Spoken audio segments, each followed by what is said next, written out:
All right, guys. Today we got Taylor Ray on. I think he's one of the first drifters, I want to say. At least somebody that's like high-level competition drifter. I'm sure there's plenty of people that have been on that slid their cars quite a few times. I've crashed mine enough to consider myself an amateur. But yeah, probably the first like real drifter. And there's so much we can talk about. But my first thing is like the drift community seems so like all over the place right now. It seems like very, what was the word I was thinking of? Just like disenfranchised. So I was thinking like about for competition, for competitive drifting. Competition. Like you build that Corvette and it's like.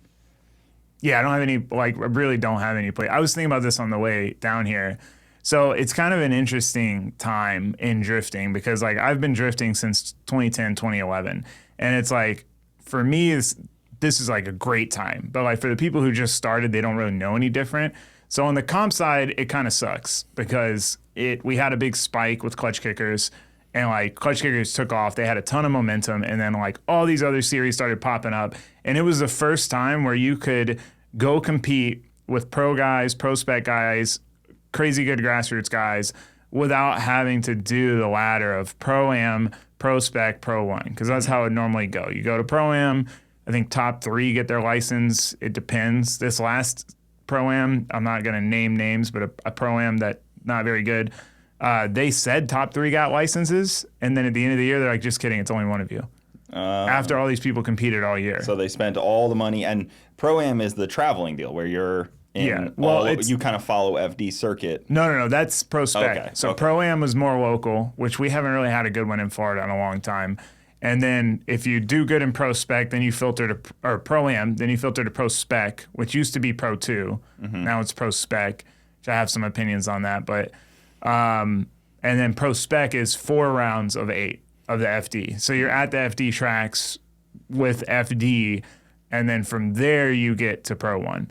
And there's people who petition into Pro Spec. There's people who petition into Pro 1, you know, from other countries. Like if you're from Japan and you're going to bring your whole program over here, it'd be kind of tough for you to do it just to run Pro Spec. You know what I mean? Yeah, so they'll let some people in for specific reasons. Right. Like if someone is the champion in Ireland, like James Dean, they come over and they can do it. So there's that ladder, but the clutch kickers existed outside of that ladder, and it was the first time ever, and it was awesome, and like it was so good, and it was big just money. Yeah, the big money was, you know, I mean the money was cool, but for me it was more so like the big money comps always bring out good drivers, right? Like it brings out the guys with the crazy cars who are willing to spend a bunch of money to be there if there's a chance they can win money.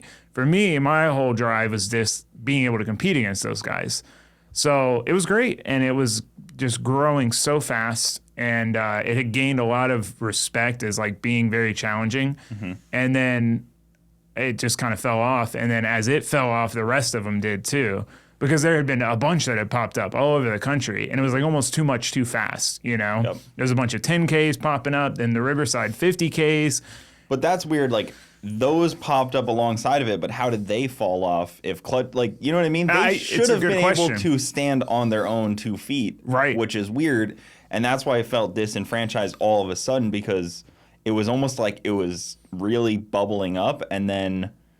The bubble popped. The disappearance of one track in the country kind of popped the whole bubble. Yeah. Which is so weird. I think Riverside, and they're a great group of guys, and they did a really good job with their event. It was one of the best events. Every comp I've ever driven, you end up there way later than you're supposed to be. Like it never ends on time. They ended early. It was the first comp I've ever done. They ended early. And the biggest reason is they said no protests. And I hate protests. I've been comp drifting for like 5 years now, and I've never, ever protested. There's times where I've wanted to, but it's like, there's a lot of drivers that don't see both sides, right? Like they'll get the bad side of a deal and the bad side of a call. It's marginal, but they're on the bad side. But then they'll be on the good side of a call, and they don't notice those times. And it's like, it evens out, dude. The judges... You see every series, everyone hates the judges. These new judges, these judges suck. And it's like, dude, if if every series the judges suck, then obviously it's not the judge's fault. You know, it's just what we're dealing with. Well, here. when you pay your entry fee, you basically accept their terms of how the event is going to run. Right. And that's just what you have to accept. Like, you can't protest after you've already accepted the terms of agreement to competition, and these 3-4 judges decide the fate. Right. It's like if the decision took them 10 minutes, like obviously they've already looked at everything. Yeah. And I've been protested against a couple times on technicalities where like I won the battle hands down, but they're like, oh, did he put 2 tires in the grass here? Even though he won. Yeah. And that's why I don't like technicalities. I don't like hard and fast zeros, which that's a whole nother topic. But FD this year, I won't go too deep into detail for the people who aren't into drifting, but they changed the rule a little bit on straightening. To where it used to be, if your wheels all 4 are pointed straight at any point in time, it's a 0. And if you get a 0, it doesn't matter if the other dude was 30 car lengths behind you. Yeah. If he completed 2 laps, he wins. And what you see happen is the worst driver can move on in those scenarios, because like this dude just bosses him the whole battle, and then he has a tiny bobble, and then he gets a 0. So there's plenty of times where you see them straighten out to catch up. Right. Like they lost a little momentum somehow because even the lead driver can cause the follow driver to have to slow down because they did something wrong, and then you have to catch back up. Right. And there's a whole, it gets deep on that, the lead driver thing. It used to be when I started watching FD, like if you hit the lead driver, it was always your fault. Whereas then they flipped to where it was like anytime the lead driver got hit, it's like, oh, well, the smoke trail dissipated a little bit, so they let off throttle, and it's their fault. And it's like, at some point, you've got to put responsibility on the follow driver to follow the lead car. You can't just do a lead run behind them, and if they feather the throttle for a second, you hit them, So there's a lot there, but I think that rule is good because you could have a little bobble, and what's straight? You could be 4-wheel sliding with your wheels pointed straight, or you could have your wheels turned and be straight, So it's like... your car could be fully going backwards with your like reverse entry type of thing, like and the your wheels coolest point entry straight you've ever seen, and the wheels end up straight for a second. Right. So then that's a 0. And I mean, I did lose at this Pro-Am because of that for that exact reason. Like I had won the battle hands down, but I had a tiny little bobble. I thought the guy was going to transition, so I started to, and I realized he wasn't. So when I corrected to put angle in it, that correction, my wheels were like ding.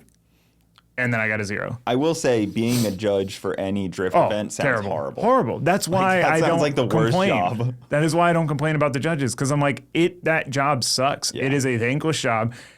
Someone's going to hate you at the end of it. No matter how you do it, someone's going to hate you. Yeah. If you do your job correctly, 100%, somebody should hate you probably. Yeah.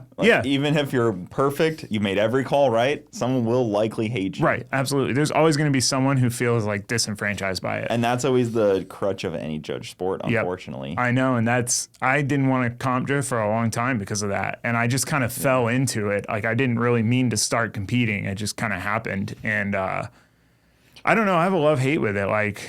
But that's weird in itself, is the amount of drifters that are good, really good drifters. I think if Adam was the same way, was like, I don't care about competition. That's weird to me because with my drag car, I only care about competition. Right. It's only comp. Yeah. Yeah. I'm like, I don't want to just go like make a pass solo with no guy in the other lane like that. Right. But that's you guys can have fun. Yeah. With just your friend. Just driving. And that was what I was going to say. Like the other side of it, while the comp side is weird, I would say FD is stronger than ever, which is good.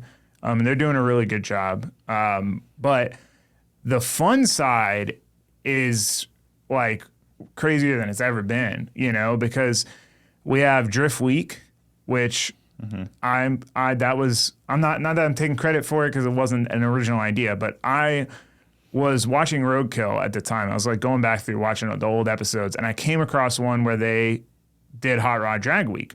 And I always thought Drag Week was like one track and it was like a week festival of drag racing. Like that's what I thought it was. And then I saw it and I'm like, this is so cool. Like these dudes are driving crazy cars, lashing valves on the side of the road. I'm like, at the time I still had no interest in drag racing, but I was like, what if we could do this for drifting? So I went to Aaron because he hosts events in Texas. And I was like, hey, what if we did this? I'm like, the only thing I can't get past is the tires. Like drag racing, you have your street and your drag set. But in drifting, you're going to go through at least 1 to 2 pairs at every track. There's just no way to fit that many in a car. Yeah. And you don't want to be like conserving tires because that's not kind of defeats the purpose, right? Which you still have to a little bit, but like that was the hang up. Yeah. And we literally had like a meeting in Texas. I was there for an event. We all talked about how we could maybe do it. And then like a year or two later, Aaron called me and was like, dude, I had this crazy idea for Drift Week. And I'm like, Aaron, I told you that idea. And he was like, oh. But anyway, Aaron's done a great job with it. And the reason I told him is because like I'm not going to do it. It takes an operator. I'm not an event promoter, organizer. So, and he made it happen. And Drift Week is awesome because, you know, there's times like when you go out west, it's like there's so many tracks I want to drive out there. But I can't justify driving 3 days to drive one track for like 2 days, you know? So you think, well, I'll try to do it where I can do multiple tracks. But it's like the events are on weekends. So, you know, you're going to be out there for a month to hit 4 different tracks.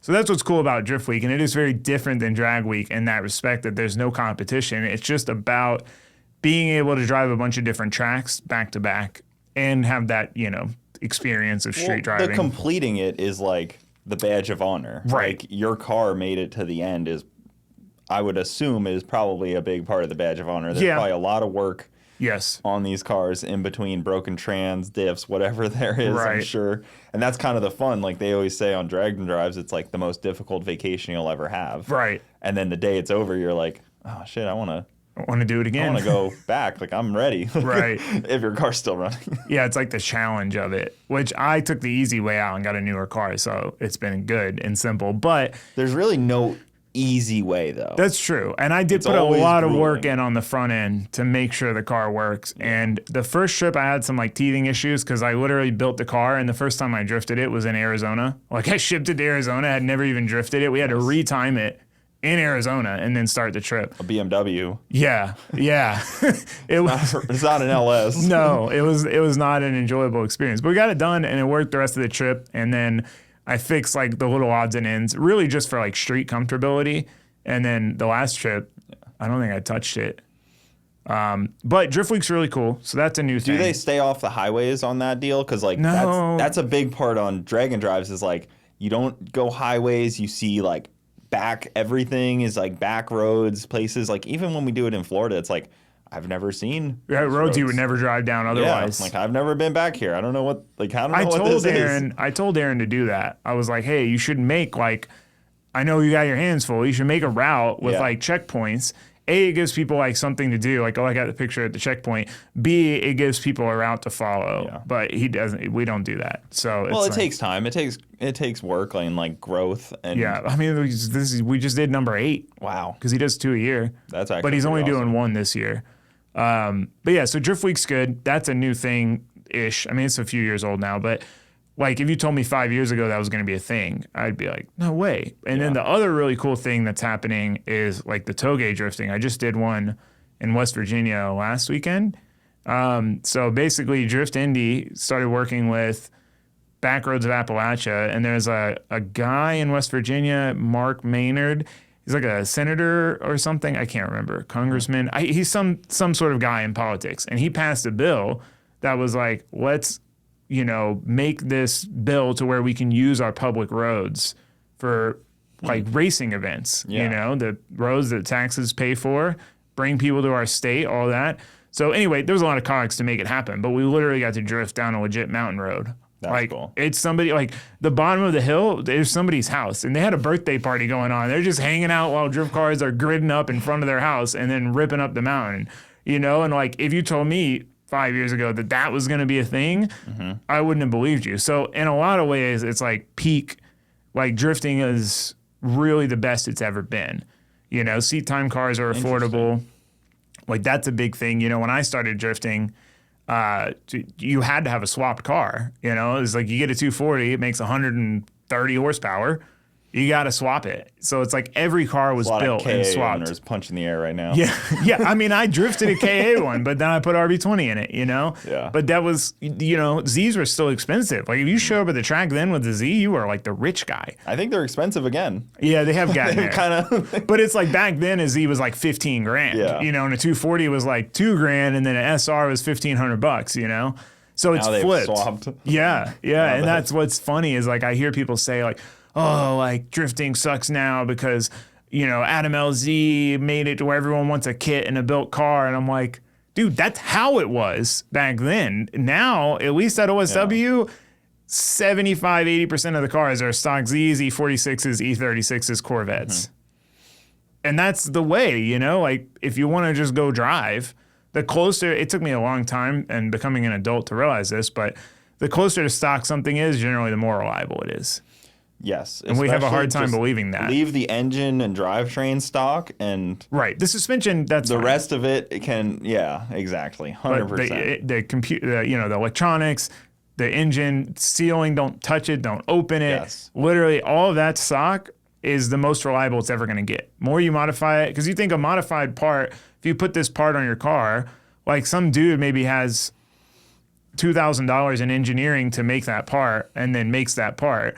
Whereas when Nissan made the Z, they might have spent hundreds of thousands of dollars in engineering to make that part. That's not saying they didn't make bad parts, but it's weird as someone who likes building cars to accept that, but it's just the truth. Yeah. You know? Kids, don't listen to Matt Happel. He doesn't understand reliability. Oh, Matt. He doesn't get the reliability side of it. Hey, he drives his Kia bone stock, so. Exactly. He says that's the torque right there. That's got the power. And it works. Yeah. It's reliable. Exactly. I mean, even when it's 8s for 8s, like that thing was blowing up. Oh, my God, all the time. Every 300 feet down the track, it would blow up. I remember that. Oh, it's so funny because it's like like when he wasn't trying, it was no problem going fast, and he tries to go fast, and it's like thing just blows up every 5 seconds. It's the most unreliable LS he ever put together. Literally. That's great, dude. Yeah, Matt, he tunes your stuff, I know. So yeah, he helps you on that. How did I come across him? I think I just came across his videos. Someone told me about him, and I started watching, and then I like comment on him, and then he like sent me a tune, and then like ever since then, you know, he's helped me and tune my stuff, and he's a funny guy. He's so knowledgeable, and he's just like a nerd. I like car nerds, you know. Like, and he also doesn't really care about anyone's opinion or anything. Or that was what I admired about him was back then. You know, he's like, people say you can't reuse head bolts. I'm gonna reuse them, and it's gonna work. You know, because you get so many people who speak from the perspective of like someone will say, oh, I put head studs on my LS and it's reliable, so you got to put head studs on yours. And it's like, well, you didn't try reusing the head bolts, so you don't know for sure that the head studs are the reason your car's reliable. You know, it's like I tell people who build LSs, like put together a basic LS for a drift car, I'm like, get short travel lifters. Because you're bouncing off limiter, you want a short travel like Johnson race lifter. But they're expensive. And I'm like, that said, I've always put them in. So like, for the most part. So maybe it'd be fine without them. I don't know. I can't tell you that they're good, but all my LSs have been reliable. So and it's a fully serviceable lifter that if your engine blows up, you send them back to Johnson, you get them back. Right. They're fully serviceable. And it's like for what we're doing with these engines, like it in my eyes, it's a very worthwhile upgrade. Yeah. You know. But yeah, drifting's it is in an interesting place. It's like it's bigger than it's ever been. There's more variety, more things going on than ever. But then the comp side is just kind of all over the place. Maybe that's why I think it's weird because I focus on the comp too much. Right. And I think about the comp too much. But obviously, you guys know I'm not a drifter. I just follow all motorsports because I love motorsports and they're all cars in the end of the day. Like I love watching the RTR FD Mustangs because they're so freaking badass. Like those things they're like the biggest car out there by a significant margin, and they just do things that are impressive. And they put a lot of engineering time into those cars. You know, it's not like they just took a Mustang and like put the drift parts on it. Like there was a lot of R&D that went into making those cars work as well as they do, which I really enjoy watching because that's the one weird thing. I've probably watched the video of the suspension workings videos so many times, and if you watch them enough, you realize the difference in like mounting points and stuff throughout the years. Like they've changed where the anti-roll bar mounts and how it mounts to the things, and it's like, oh, that's very interesting. Like, and watching it articulate is so mesmerizing. Yeah, there's so much that it does that you don't even realize it does in the car. Mm-hmm. And that's something that's interesting with drifting is like when I built my Vet, I kind of looked at drag cars because I want to do no prep stuff. And I took some inspiration from them, like Rife sensors. Like that's not a thing in drifting. Nobody uses Rife sensor blocks, but I'm like, this is a way better way to do it than doing individual sensors and T's and whatever.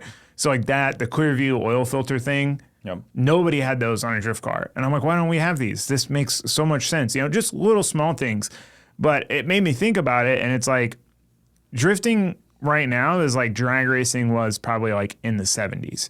Like it's only probably 30 years old now, you know, and there's so few cars that are built to a pro level that like there's not a lot of knowledge and information like drag racing. You know what I mean? It's like there's probably tens of thousands of drag cars built to like a high level. It depends on where you put that level, but like over 1,600 horsepower. Right. Like let's say your Camaro starting to not be a high level anymore. Right, but that 5 years ago it was. Right. That like it's a full on race car meant to be very fast. Like there's probably maybe 500 to 1,000 drift cars like that. Mm-hmm. You know, so and a lot of people just copy paste the knowledge. Like there was even a dude I know, and he was talking about it. He's like built a BMW, and he's like, I just copy pasted like what works. I'm like, but you're never going to have the better car than your competitor if you don't try things your competitor's not trying, you know? And that's the interesting thing with drifting. There's a lack of evolution. It's just kind of like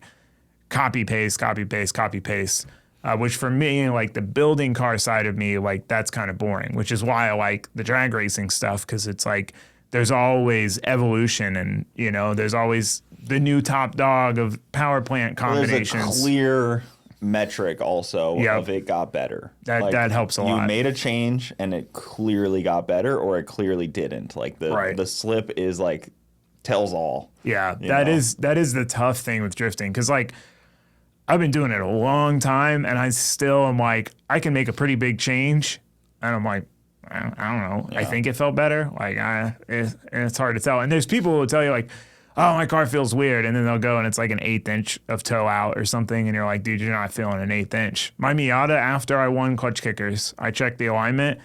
And generally you want a tiny bit of toe out in the front. And I had 1 3/4 inches toe in the front. And I was like, drives fine. Yeah. You know, you were just driving through it. Right. But like, you know, it probably got progressively worse. But it is hard.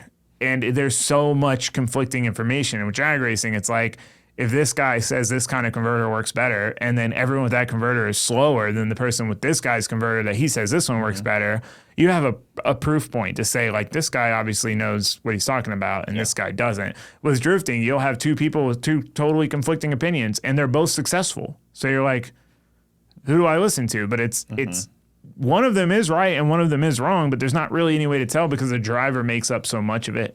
And that's probably what I like the most about drifting is that it's, I would say, in my opinion, the most driver-centric motorsport. Like, the driver matters the most compared to any other motorsport, I would say. And there's a lot more connection of car and driver, even to, like, get more into that is, like, not every driver is going to be good in every car. Yes. Some people are specifically better and specifically fit better in different situations, which is even more interesting because, like, you know, in road course, you could put the baddest driver ever in any car and he's going to be good. Right. In drifting, you can put the best drifter ever in a different car and it's going to be weird. Yeah. It's going to take at least him some time to get used to it. Yeah. Like that doesn't really kind of translate in, you know, like hill climb, for instance. Like they'll just do that. They'll just rally or... Exactly. Like they can kind of cross-platform pretty well.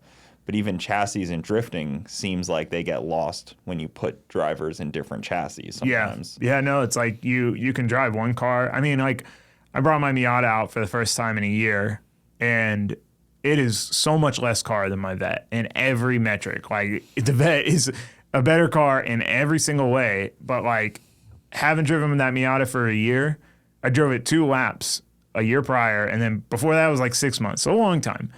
Got out first chase lap, better than any chase lap I've ever done in my Vet. And I'm like, dude, why? There's just something there. It's just like... And I'm so used to it. And, you know, I did spend a lot of time in it. I think that helped me and my buddy Ben with our Miatas. We were competitive and a lot. And he's the only other non-pro driver to win clutch kickers, me and him, in our Miatas. And people are like, the Miatas are so fast. And, like, they're really not fast and they're not special. But we drove them all the time. Like me and him would just drive OSW, we'd drive clutch kickers fun events, we'd drive comps, whereas other people, it's like they had this car that they drive for fun and then their comp car. And it's like the only time they drive their comp car is at the comp where you get 5 practice laps, you know, and I think that helped us a lot. Would you think you don't drive your Corvette at 10/10ths though, like you drive your Miata? Definitely. Like you have like, you know, it's more of like the beater car now, so you kind of there is that for sure. Like hit it a little harder, whereas like the Vet, you're like, it's like, I know you can't really have that mentality with a drift car. Like it's so nice, but like it is, and it's like there's so much work into it. That is part of it, but at the same time, like on the Vet side, the body, you know, as long as it's not a wreck, like a real wreck, like the body is so easily replaceable that it doesn't, like I'm not worried about dents and dings, and that's really what holds you back most of the time. I think part of it is just the Vet is at so much higher of a level that for me to extract everything out of it, I'm not there. Whereas the Miata is at so much lower of a level that like I can easily take it to its limits and extract everything out of it. And whereas the Vet, it's so much harder to get everything out of it. And I did this Pro-Am, and it was the worst call I've ever had against me, like a judging call. Like I have said this like 3 times now, but I clearly won the battle. Like I had the better lead, I had the better chase, like by a big margin. And then they gave it to the other guy. And I had heard them talking on the like stream about my qualifying run, and they're like, oh, he's not flooring it, you know, like he's not using all the power. And it's like, dude, it's a lot harder to use all of 800 horsepower than all of 300, 400, or 500 horsepower. If I had 500 horsepower, I could just stay floored. But when you have 700, 800, you've got to modulate, you know. But people think that's the biggest misconception I would say in drifting is people think more power equals more fast. Like if you have a powerful car, if I line up my Vet and my Miata, and the Vet's got 1,000 horsepower, and the Miata's got 500, the Vet's going to win every time. But it all depends on the tire. If I put the same tire on both cars, the Miata would destroy the Vet. Yeah. So it's like you have to have the grip to back up the power, you know? And so there's like tire limited series, and it's like it doesn't really matter how much power you have, but the average viewer thinks this car has more power, it's going to be faster.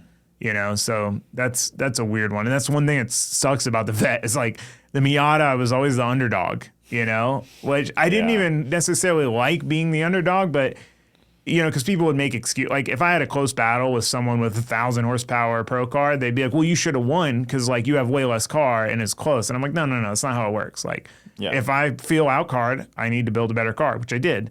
But then it's like as soon as I went in the Vet, people are like, you puppy kicker, you know? And I'm like... Well, you jumped up significantly more levels. Yeah, that's true. That was like a significant jump in vehicle. Yeah. Going from the Miata to the Corvette. And then like the level of build is also... Because like you could have gotten away with like a badass NA build on that thing. Right. Well, that was my original plan. But then putting a big turbo on it then suddenly is like... Now it's probably capable of like 1,200 horsepower. Yeah, I would say so easily. Like, and that's like what FD run, right? They run like around there for 1,000 to 1,300 generally. Yeah, so like, which I don't even understand how they need that much because I ran the Nitto 315s at 6 PSI, which that's low. That's like, I don't know how they didn't debead on the OSW oval, and I still only ran like 10 pounds of boost, which is like 750, 800. And it was hitting limiter. Yeah. So I'm like, when and where are they using 1,000, 1,300 horsepower? I don't get it.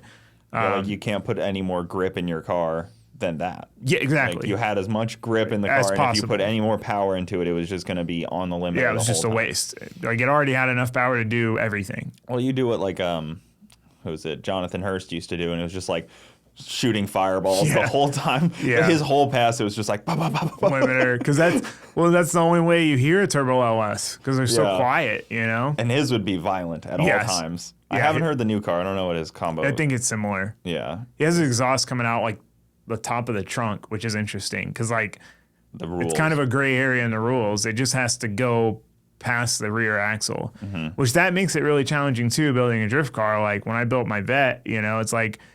All the drag cars, you just go out the fender. Yeah. Whereas I had to run a 4-inch exhaust all the way out the back of the car. And a Corvette's really tough too. Yes. You know, and Jonathan's in a Corvette chassis, so going out the trunk is similar to what you had to do. But he just went out the glass, I guess, instead of what you did. Yeah, it's an XLR, which is kind Yeah. of hilarious because it's just a Corvette chassis, but Right. with Corvette panel or Cadillac panels on it. Yeah, it's so interesting. It looks really cool. It does. I can't imagine getting the parts for it. That seems like the panels and stuff. Yeah, because he had to have some like custom made. And that's really where like if I'm like looking at somebody's car build where I not draw the line, but like I'll be way more impressed when I see someone do something where it's like you really had to like, you know, it's like there's builds where it's just bolt on stuff. It's all just off the shelf parts. And when you see one with a lot of fabrication or like you had to find someone to make you wide body fenders, you know, I don't know. I appreciate that. Yeah. I mean, it takes that next level of like, you wanted something that much more unique. And that's what I always like about FD as well, is the cars are not the same. No. Like, no team's really got the same car. I mean, it's a like the most mixed cars that you'll ever see. Yeah, it's a huge variety. I mean, you have from like, there's no more S13s, I don't think, but S14, 240s, E36, E46, E90, Mustang, Corvette, Cadillac, like there's huge variety. Is the four-door Toyota deal still in there? That like, Yes, the Rain-X Corolla, car? Yeah, the Corolla. It's Ryan Turk's car, Yeah, Turk's car. Corolla, Supra. That thing never looked like it should be in an 8.6. Yeah, well, that's like they got around a gray area in the rule. It's the rules. Your car has to come rear-wheel drive. You can't convert it.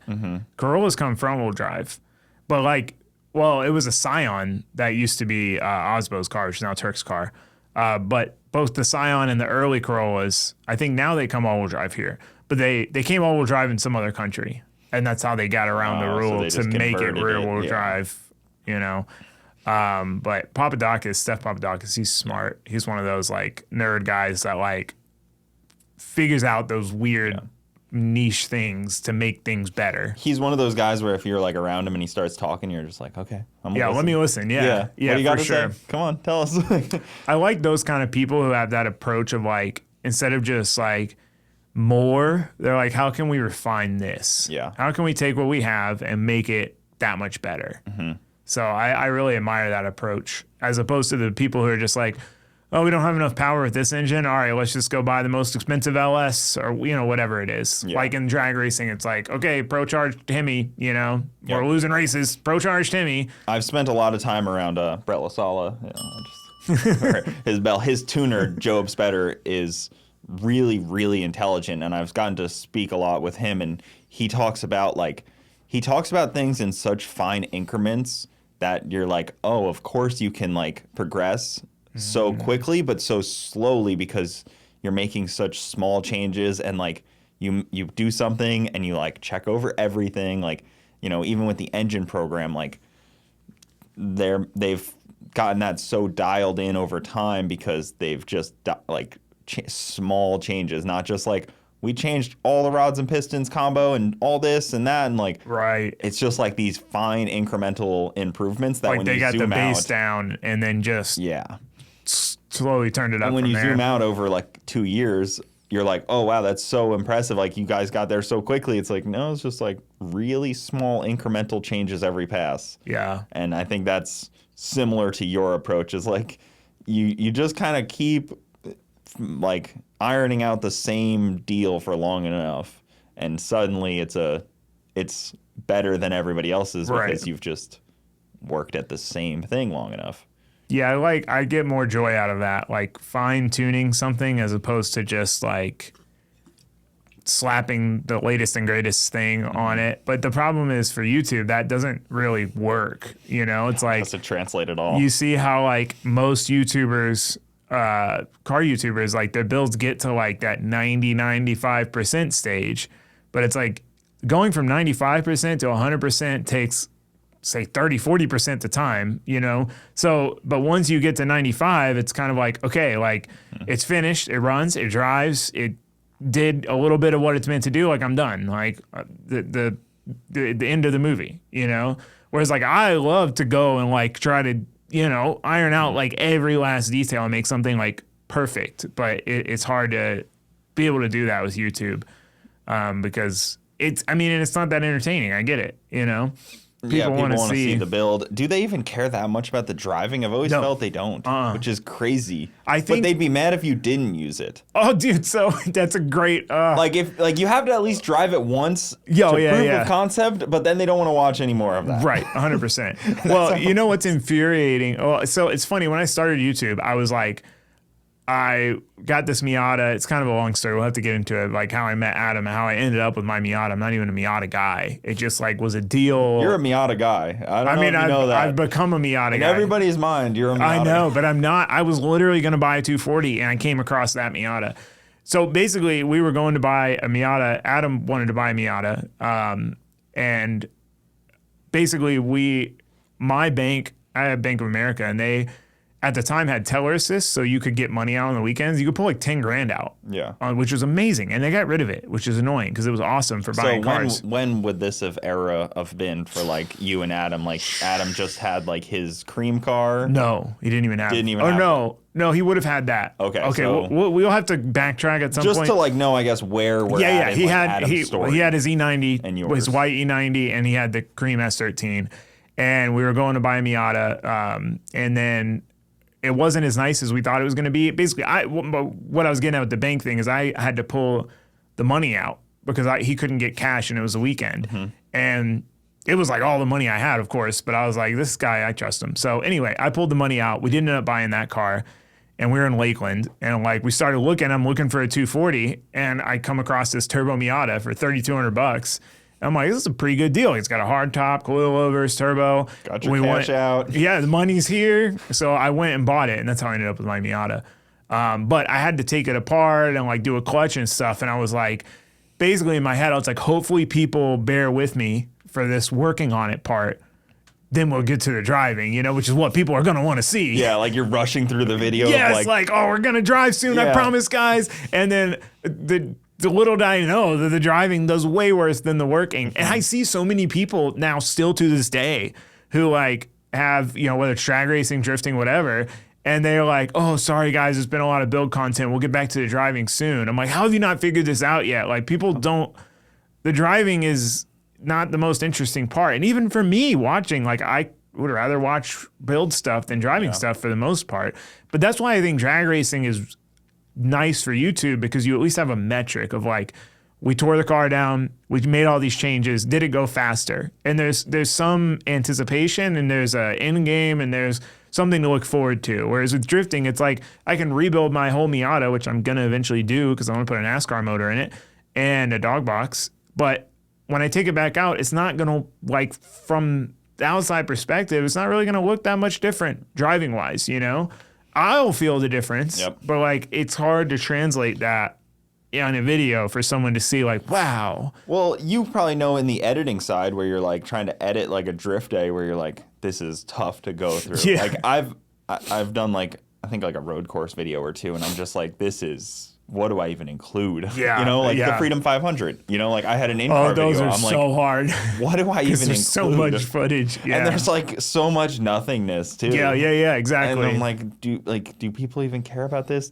I'm watching this and like, this isn't interesting at all. Yeah, like trying to. They filmed it better. Original. Like Garrett already has a better video of this. Right. With the live stream. Yeah. Yeah. No, that one's tough. And that's like a lot of people. You were going to say that people would get mad if I didn't drive it. It's funny because people would complain about how they don't like the drifting videos, and the drift videos get terrible views. So now, like, a lot of times I go drifting, I don't even film it. Mm-hmm. Like, maybe I'll bring my camera, but I don't make a video on it. Because, like, I can't make a video just taking my F80 to OSW. Nobody's going to watch it. Yeah. And it's going to just hurt my channel. So I just don't bother. But then I've recently started getting comments like, Taylor's a poser. He doesn't even drift anymore. And I'm like, little do you know that, like, I just don't film it anymore. But that's my struggle with, like, traveling. People are like, oh, why don't you go to this, YouTube event or this YouTube thing, driving thing, this event? And I'm like, because it's hard to justify spending a week and a half to go halfway across the country to some event that I'm going to barely get one video out of that people aren't going to watch. Yeah. And then come back when I could spend that week and a half like working on stuff in the shop, making progress and making 2 videos and videos that people are going to want to watch. And you didn't just spend a week thousands of dollars Thousands and of make dollars. no progress on a vehicle. Yes, And exactly. be away from your home and Yep. all that annoying stuff. But then people are like, oh, you just stay at home. You don't even travel. I'm like, I get that. You're like, you're a hermit. You're whatever. And I'm like, it's just personally, I enjoy being in the shop, wrenching and building something as much as the going out and traveling and driving. I enjoy them both for different reasons, but like they're both rewarding and fulfilling. Yeah. And for me, it's not like I'm going to lose money on the video no matter what driving I do. That's okay. Like it's not that. It's just with the way YouTube works, like if you have a bad video and a bad video and a bad video, it's like it brings your channel just down. And then you have what would be a good video, but the algorithm's like, hey man, I don't know, your last few videos like didn't hit. So like we're not really going to push this one as much. So then it's harder. You can dig yourself into a hole pretty easy. yeah, you can fall into a death spiral. Yeah, right. Sure. So it's like I wouldn't mind, like if that wasn't the case, I'd still make a video on taking my F80 out for the people that want to watch it. But it's like I can't risk that. I can't risk putting up a bad video and a bad video and a bad video, and then when I have a good video, I can't climb back out of that hole. It's funny because I was thinking about that too when I was thinking about you coming on. I was like, how much over time does the viewership drive you versus you kind of have to like steer yourself almost? Because like, you got the jet boat and that's a risk. Yeah. Oh that yeah. You have and no it didn't idea. pay off. No, That's it's a not risk bad. though, but you gotta roll the dice. You gotta take a risk, but also if it's something you want versus what you know is gonna do better, you have to kind of like, you can't just go towards what's gonna do better because then suddenly you're not even enthusiastic. It's not even your channel anymore. It's just you're following like the people. Yeah, it's funny you mentioned that because that's like something I think about a lot, and it's like for me, everything I do, any project I've ever built and ever will build, I hope, is something I want to build.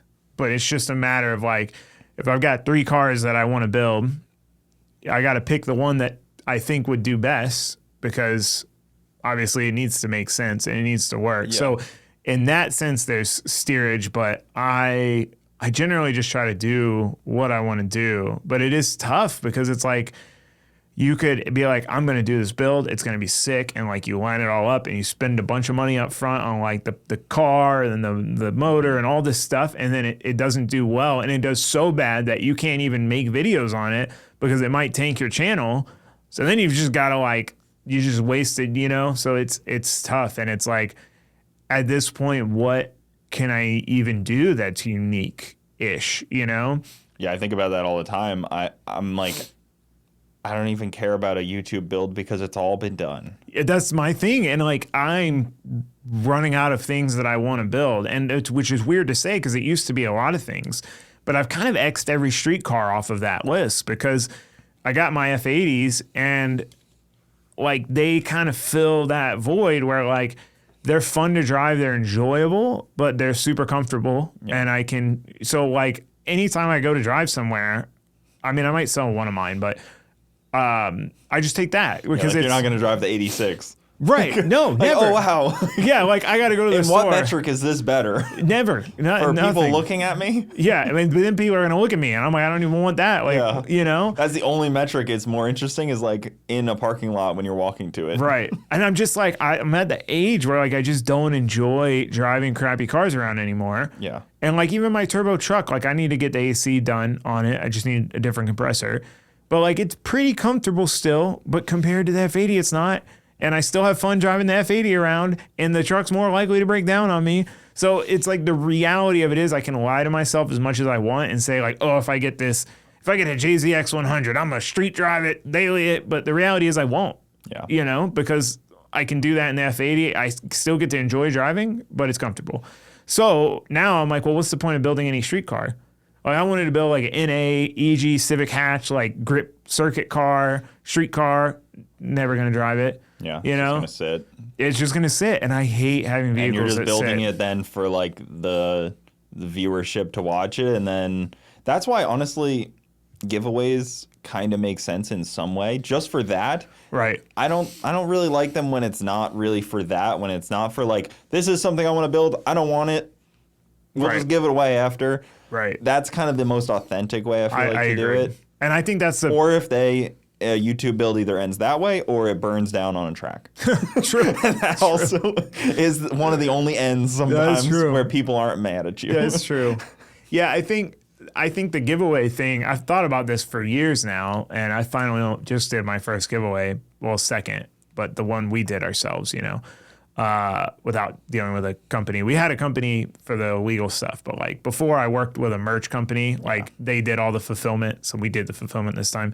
But anyway, I was like, that's the perfect business model for myself. Like build cars I want to build. And then when I'm kind of at capacity, give away one, give away, but I also am weird in the sense that like, it's why I like owning things, why I don't like financing things. Like none of my vehicles are financed. I financed my Ford and then the fuel system blew up. I sold it back to the dealer because I was like, this is pointless. Like the only reason I was willing to take on this payment was for the reliability. And then now that's out the window. So, but the reason I'm like that is because I like knowing that something's mine. Like I don't even like borrowing stuff, And if I'm building a car and I know I'm going to get rid of it, it ruins it for me. Like it just ruins it for me. Yeah, it's not like quite as special. Yeah, it's like I know it's temporary. Yeah. Like no matter what I do to this thing, I know I'm gonna sell You're it. just like a mechanic for someone at that point. Yeah, I can't do it. So like I have to at least convince myself that I'm not, like my 8.6, I was like, I'm gonna keep this car forever. Yeah. And like now I'm gonna sell it. But that wasn't the intention. I just like, I tried it. I wanted to experience that. And it's like, it's not me. I don't drive it and it just sits. And if it's going to sit, someone might as well use it. And I might as well get the space back and get that money to put into some other project, I will say, I think Boosted Boys did that pretty well a few times too, where like Kyle built a couple cool cars. Like he built like a K Series, BRZ or something. And it's like, what's he going to do with that? Right. He doesn't need a 500 horsepower K Series BRZ. Right. So like that's one of those perfect cars. It's like fun to build, interesting. You enjoyed it. You kind of got to, because that's the thing too, is like people, me and my buddy Osley and Raldo, we joke about this. Like, it's like, but you said, like, have you ever said something, like an opinion on something, and then later you like change your mind and people are like, but you said, so I deal with that a lot with like the truck trailer stuff. Cause that's like my best performing content, which is funny. Yeah. But I just like, I changed my mind. And like 3 years ago, however many, might have 4 or 5 years ago now, maybe, whenever I built my Fummins, I was like, this is the end all be all truck for me. And that's why I'm building it. And at the time it was, based on all the information I had then, the position I was in life, what I was doing, how far I was traveling, based on all of those things, that was the perfect truck for me. And then at some point it became not the perfect truck for me. And I learned, and I was like, I want a newer truck, warranty, I don't even want to touch it. Then I learned that didn't work out, because then you're reliant on the dealership to do it. Because if you touch it, then they're going to void the warranty. You're just in this weird place. I'm like, I'd rather rely on myself to fix it than have to rely on a dealership. I got stranded at a dealership. They wouldn't let me keep my trailer there. And they were like, we're not going to diag it for 3 days. And I'm like, dude, I'm 10 hours from, what do you expect me to do? Go stay at a hotel for 3 days? I remember watching that. That seemed really, really seedy on the dealership to be doing that kind of shit. I was just like, man, like, there's got to be a tech in there that actually cares and would look at that thing. Because they could have figured it out in 30 minutes and said, hey, it's a code, or hey, your fuel system's blown up. Like, this is going to, you should probably go home. A little info here. But like, just, I don't know. You can either sit in a hotel for 3 days and hope that maybe it's something simple, or find out then that you got to go home anyway. And the I don't even want to. I was so frustrated on your side of things, because I was like, that just seems dude, so I was wrong. so mad. It's funny. I just saw someone just watched the video recently, and how like on YouTube Studio it'll show you like the comment and the most like, recent comment. Yeah. So someone had commented like, this reeks of entitlement and blah. I'm like, dude, I am very chill and I don't get frustrated by much. I don't get fazed by much. Like, I know things happen. It's not that the fuel system blew up and the truck left me stranded. That's one item of the equation. Item number 2 of the equation was that they said I wasn't allowed to keep my truck in the lot. And then people are like, well, it's for liability. I'm like, yeah, but you sell trucks that tow trailers, right? What am I supposed to do with my trailer when my truck breaks down and you have it? So then the trailer's on the side of the road. Then they tell me, hey, when are you going to get your trailer out of here? I'm like, dude, I don't know. My truck's broken that I spent $70-something thousand on is broken. I don't have a truck. Yeah. I am 10 hours from home. It's not like I know anybody and I can just go get, what do you expect me to do? And Gooseneck Oh, it screws you. Level 10 of difficulty. Right. I've always thought bumper tow for that reason. I just switched, and the biggest thing I miss about the gooseneck for drifting in particular is the gooseneck portion for the tires, because they're never in your way. I mean, you got to climb up there and get them, but like you can store a lot of tires up there, and I miss that because now every time, like, I don't know where to put the tires. Like, I put them in the truck bed. It's kind of annoying to go get them, but I'm weird. I'm kind of OCD. I might legitimately be. Like, I don't like having clutter in my trailer, you know? So like when we're at the track, like I couldn't have the wheels just sitting there. But bumper pull. Put them on there. Yeah. But nobody can steal a gooseneck on the flip side. That is true. It's very difficult to steal it. That's true. But it's very difficult if you need somebody to help I mean, you. I knew that, and like I had thought about that, but experiencing it firsthand for sure was like, because there was an Enterprise 3 miles away, and I was like, I got my one wheel. I could just ride there, rent a truck, come back, tow the trailer. But they didn't have anything with a gooseneck. If they had that, I would have been on the road in an hour heading to Texas. Yeah. You know? So, yeah, I switched to the bumper pull for that reason. That was the biggest reason, and I definitely think it's worthwhile. But I've changed my mind a lot in tow rigs. Like, I got the Mega Cab Dodge while I still had the gooseneck, which was dumb. But I was like, I want a Mega Cab dually. Like, I've always wanted one. I always thought they looked cool. Yep. So it was one of those things. And like now I'm thinking about selling it or trading it for a single wheel short bed crew cab stick shift Cummins truck. You know, like I just changed my mind. Yeah. But I changed my mind because I try something and I learn information. It's like you're going to ask a million people what truck you should buy and what theirs is like, but you're not really going to know if that truck or that trailer setup is for you unless you use it and see firsthand. I think about RV all the time. And then I like zoom back and I'm like, how many times a year am I really going to use an RV? Because they are maintenance intensive. Yeah, there's a lot of systems. Yes, a ton. I mean, we spent so much time in Garrett's over 3 years that like there's so many buttons, switches, and air and lines and fittings and hydraulics and like everything. They are labor intensive and like things just fail. When you're not paying attention, something's just going wrong.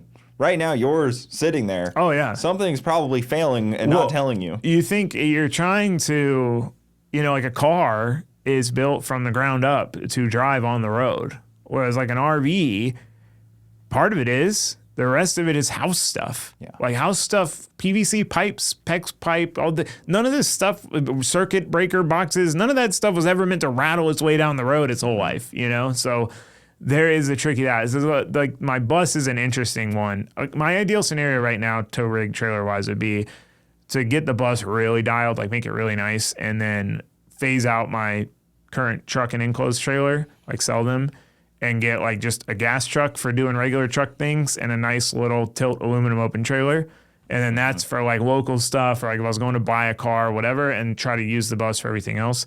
Will that happen? I don't know. But the bus is a neat one because if I wasn't a YouTuber, it would be a terrible mistake to buy that thing. But on the YouTube side, it's like that concept of what can I do that nobody else is doing.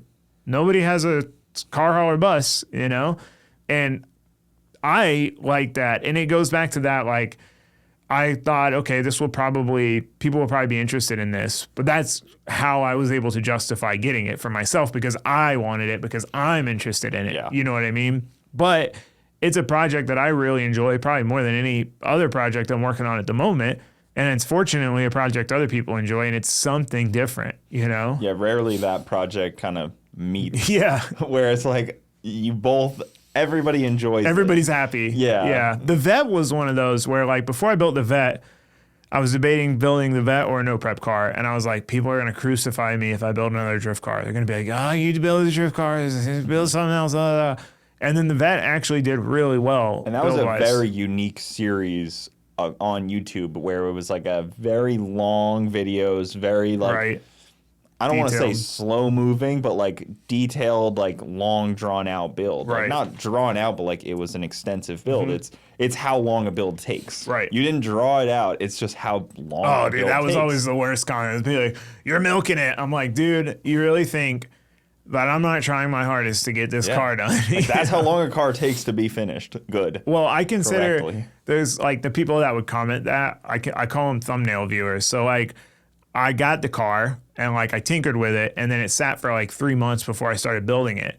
So the thumbnail viewer just sees the thumbnail and title of your videos and like hates from afar. So they saw, oh man, a year ago he got that vet. But it's like, really, I've been working on it for 6 months. And then, you know, I would get comments like, oh, you know, you've rebuilt the vet 3 times. Like every time you're about to finish it, you rebuild it. And I'm like, if you actually watch the videos, that's not what happened. When I say rebuilding it, I'm talking about like the one part of the car we're talking about. But you never actually watched the videos. Yep. You are just basing your whole opinion off the thumbnail and the titles that you saw. So that's kind of like interesting too, because you gotta, if I try not to ever clickbait, but like if you make them a little too dramatic, there's gonna be a lot of people that see it and don't watch it and then have this opinion of like if you're like, oh, my car, the vet broke again at the track. And be like, oh, your cars always blow up. And it's like, really, it was like a coil pack quit working. Yeah, that's like a short-term game. Yes. The clickbait. Yes. It's not like a long-term deal that you can get away with. But then, you know, people like us, where you don't have that many cars, the thumbnails all start to look the same. So hard. Like, I only have so many cars. They're only going to look so different. Yes. And, like, I would like to be better about just doing more, like, unique things. Like, you know, you were... Lately, I feel like you've done a lot more where, you know, you're Tail of the Dragon and, like, ice drifting, things like that. The boat, like... But you were probably in that same situation where it's like, it's just a Miata.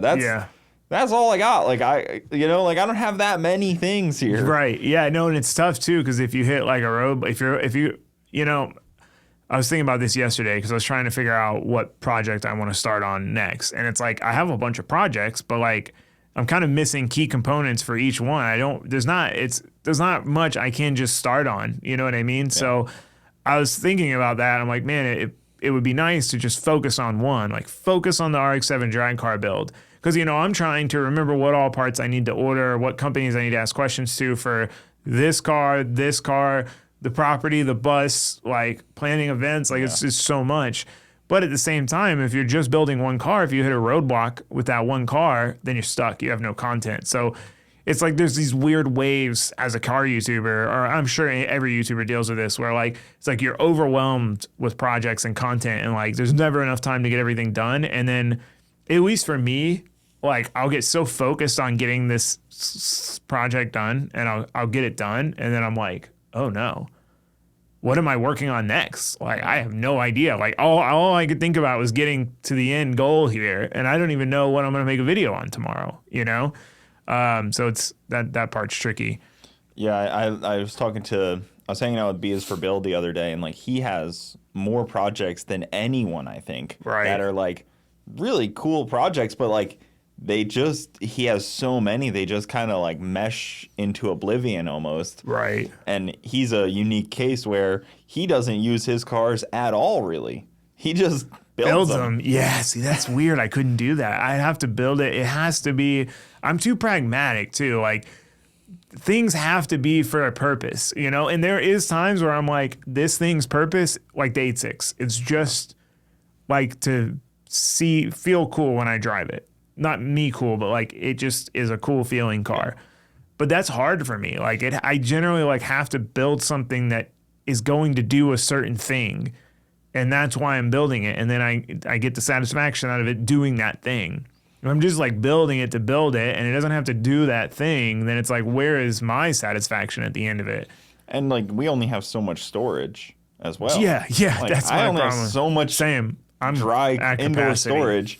You know, it's like you look at like somebody like Adam or Cletus that have like unlimited, you know. Adam probably lost more cars than I have currently on my property. Right. He probably has a misplaced somewhere. Yeah. Or probably has more in other countries than we each have our property. So it's like, you know, we just don't have the endless storage capacity for. But even if I did, I wouldn't want any more than I have currently. It would be nice for like if a deal pops up, I could like buy a car and like rat hole it away for 6 months until this is done.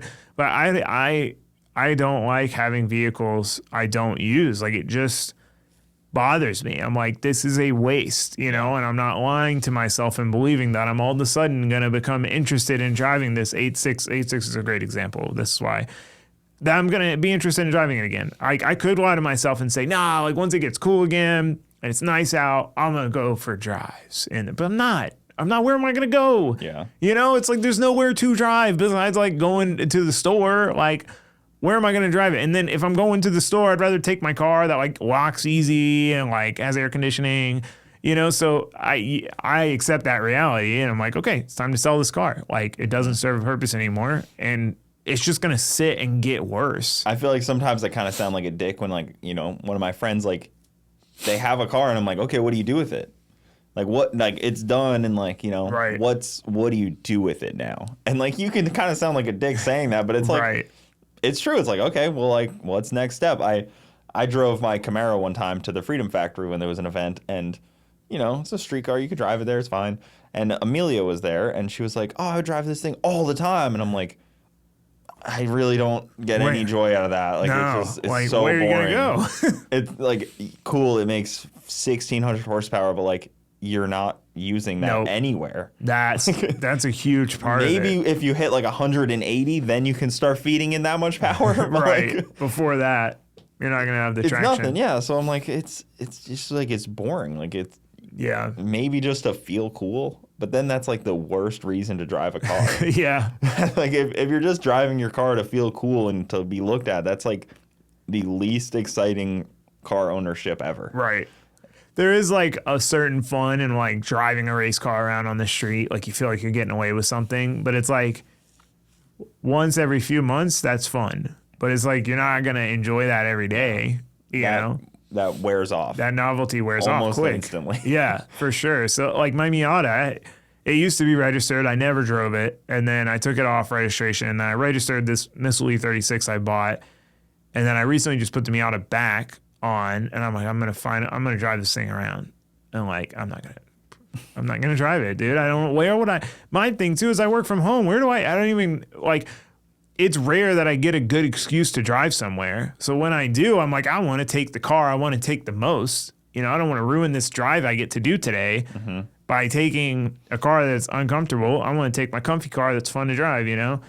I do like the idea, like, you know, maybe the 8.6, like, you know, oh, I finished it and I have to drive it like 9 hours away or like that kind of thing where you're like the vice grip almost. You put like a challenge on it. Yeah. Yeah, I can see that. And B is for Real's always kind of done that where he's like, oh, I'm going to finish this and drive it like to Disney in 9 hours from here. Right. And you That's add a a little one. bit more of like substance at the end of Right. like, and like a use case, and then you can park it and kind of justify not using it at that moment. Right. Like after that point, You can kind of that's justify tough. it a little bit.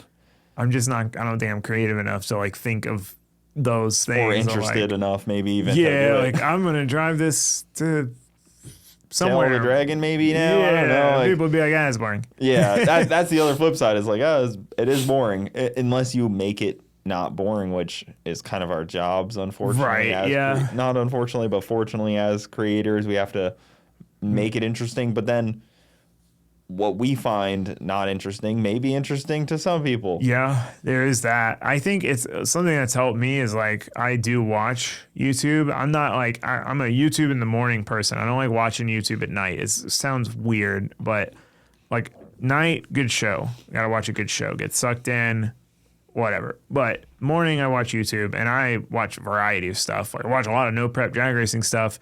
I watch sailing videos. That's kind of like my recent thing. I went through a kick. I was like, I want to buy a sailboat and go sail around the world.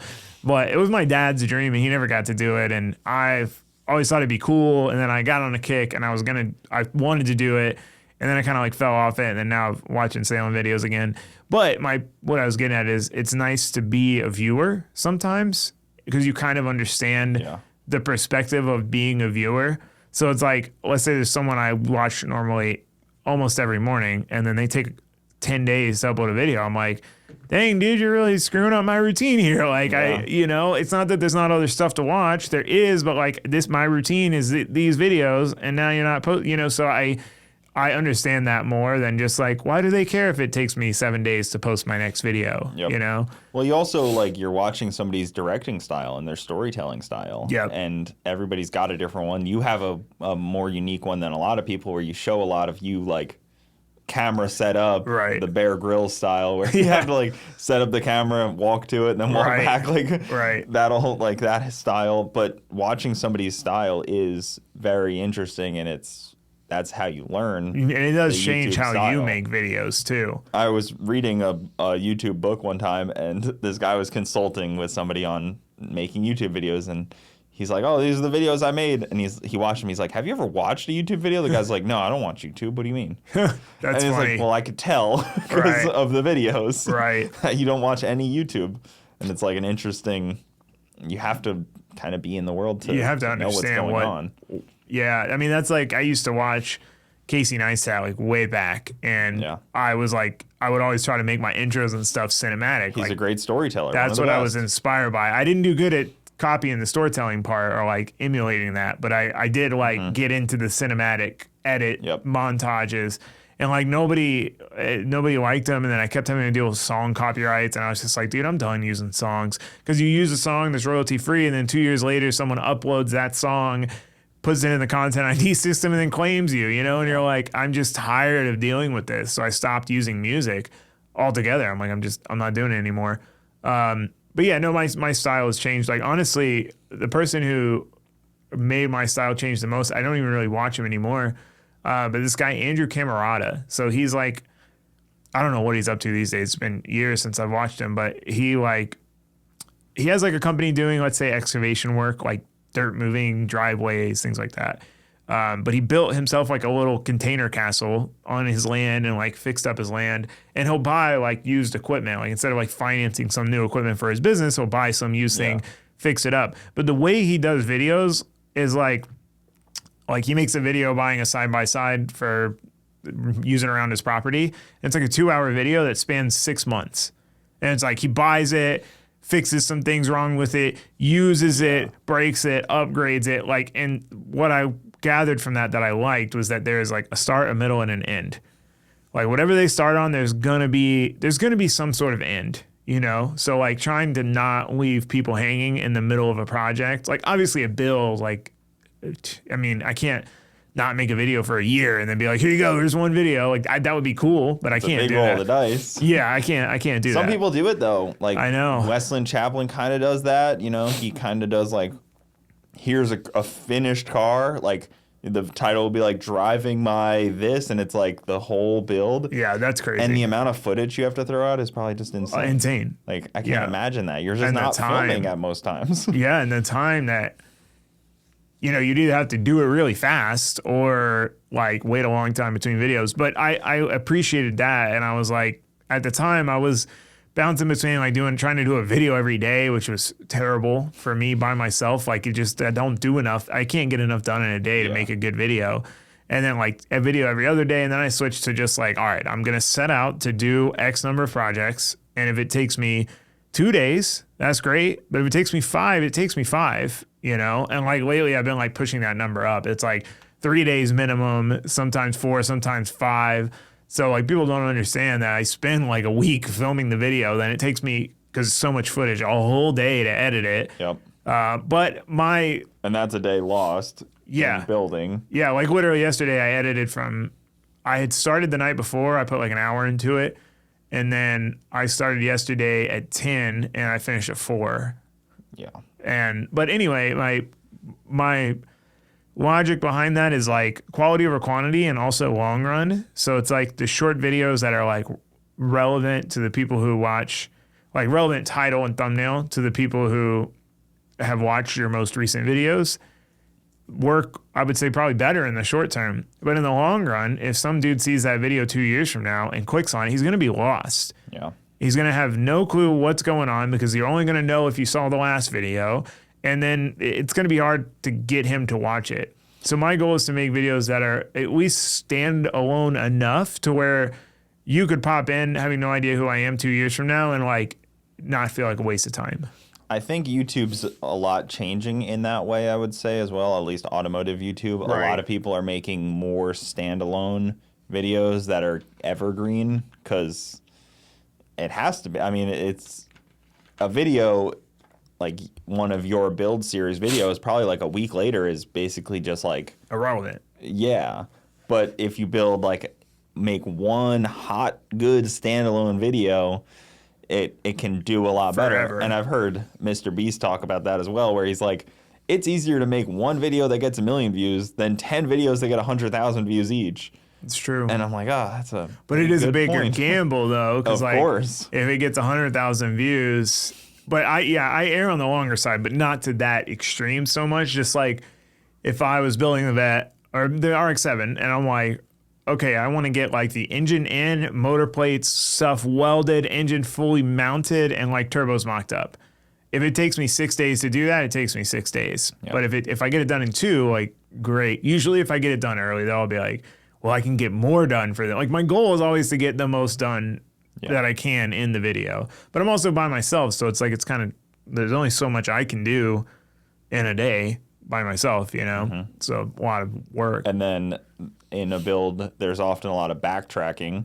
So like 4 steps forward, and then you realize you gotta go 3 steps backwards actually to get back to where you kind of bounce up and down until it's finished. I think that helps me doing it by myself, because at least like I've got kind of like a mental map of what I'm going to do and how I'm going to do it. I think I'm better on camera too when I'm by myself, in the sense that like if I'm working by myself, I'm not talking to anybody. Yeah. So the only people I'm talking to is the viewer. So like I genuinely treat it like they're my friend that's there. And like the conversations I would be having if I had someone there helping me, I just have with the viewer. And it's like, it's a lot more for me to edit, because I end up like not realizing how much I talked, you know, but I have to cut a lot of it out. But at least like, I think it's more genuine. Not that it's not genuine the other way. I just like, I have more to say to the camera, because I'm not like having these back and forth conversations with someone who's there with me and like whittling down the information, I guess.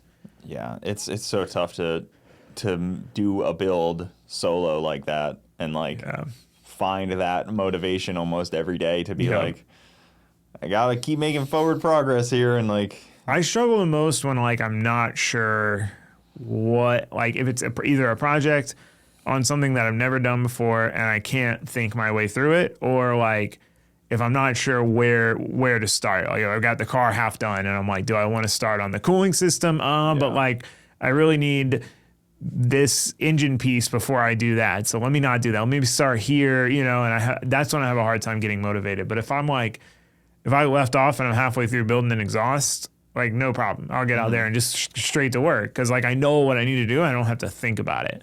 Yeah. And cars are layers, and you got to layer them correctly. And you can get to the fuel system layer and be like, oh shit. Okay.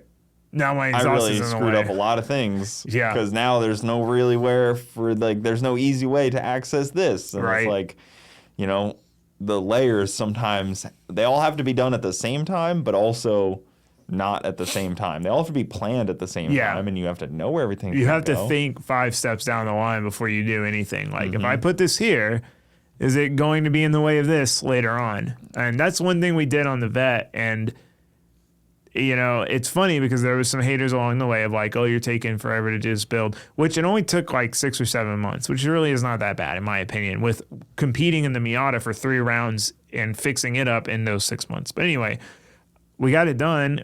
We had 2 issues on the first track day. I had to bleed the cooling system again, and the catch can was full. That's it. Those are the only 2 issues we had on the first track day. Second track day, no issues.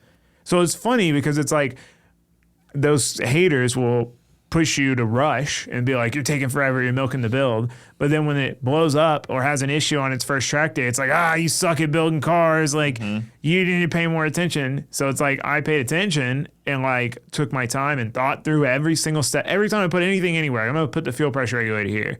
I'm like, okay, well, what else needs to go in this area? I thought through it all, and the car worked. And then where were those people? They weren't there to be like, I guess it made sense that you took a little extra time to plan it out instead of just like, I can't do it though. I can't just throw a car together. I tried to with that RX-7 and it sucked. It just caught on fire all the time. And I just, it's why I don't like buying people's projects anymore. Yeah. Because I just end up redoing everything. It's tough when you have like a level of what you will accept. Right.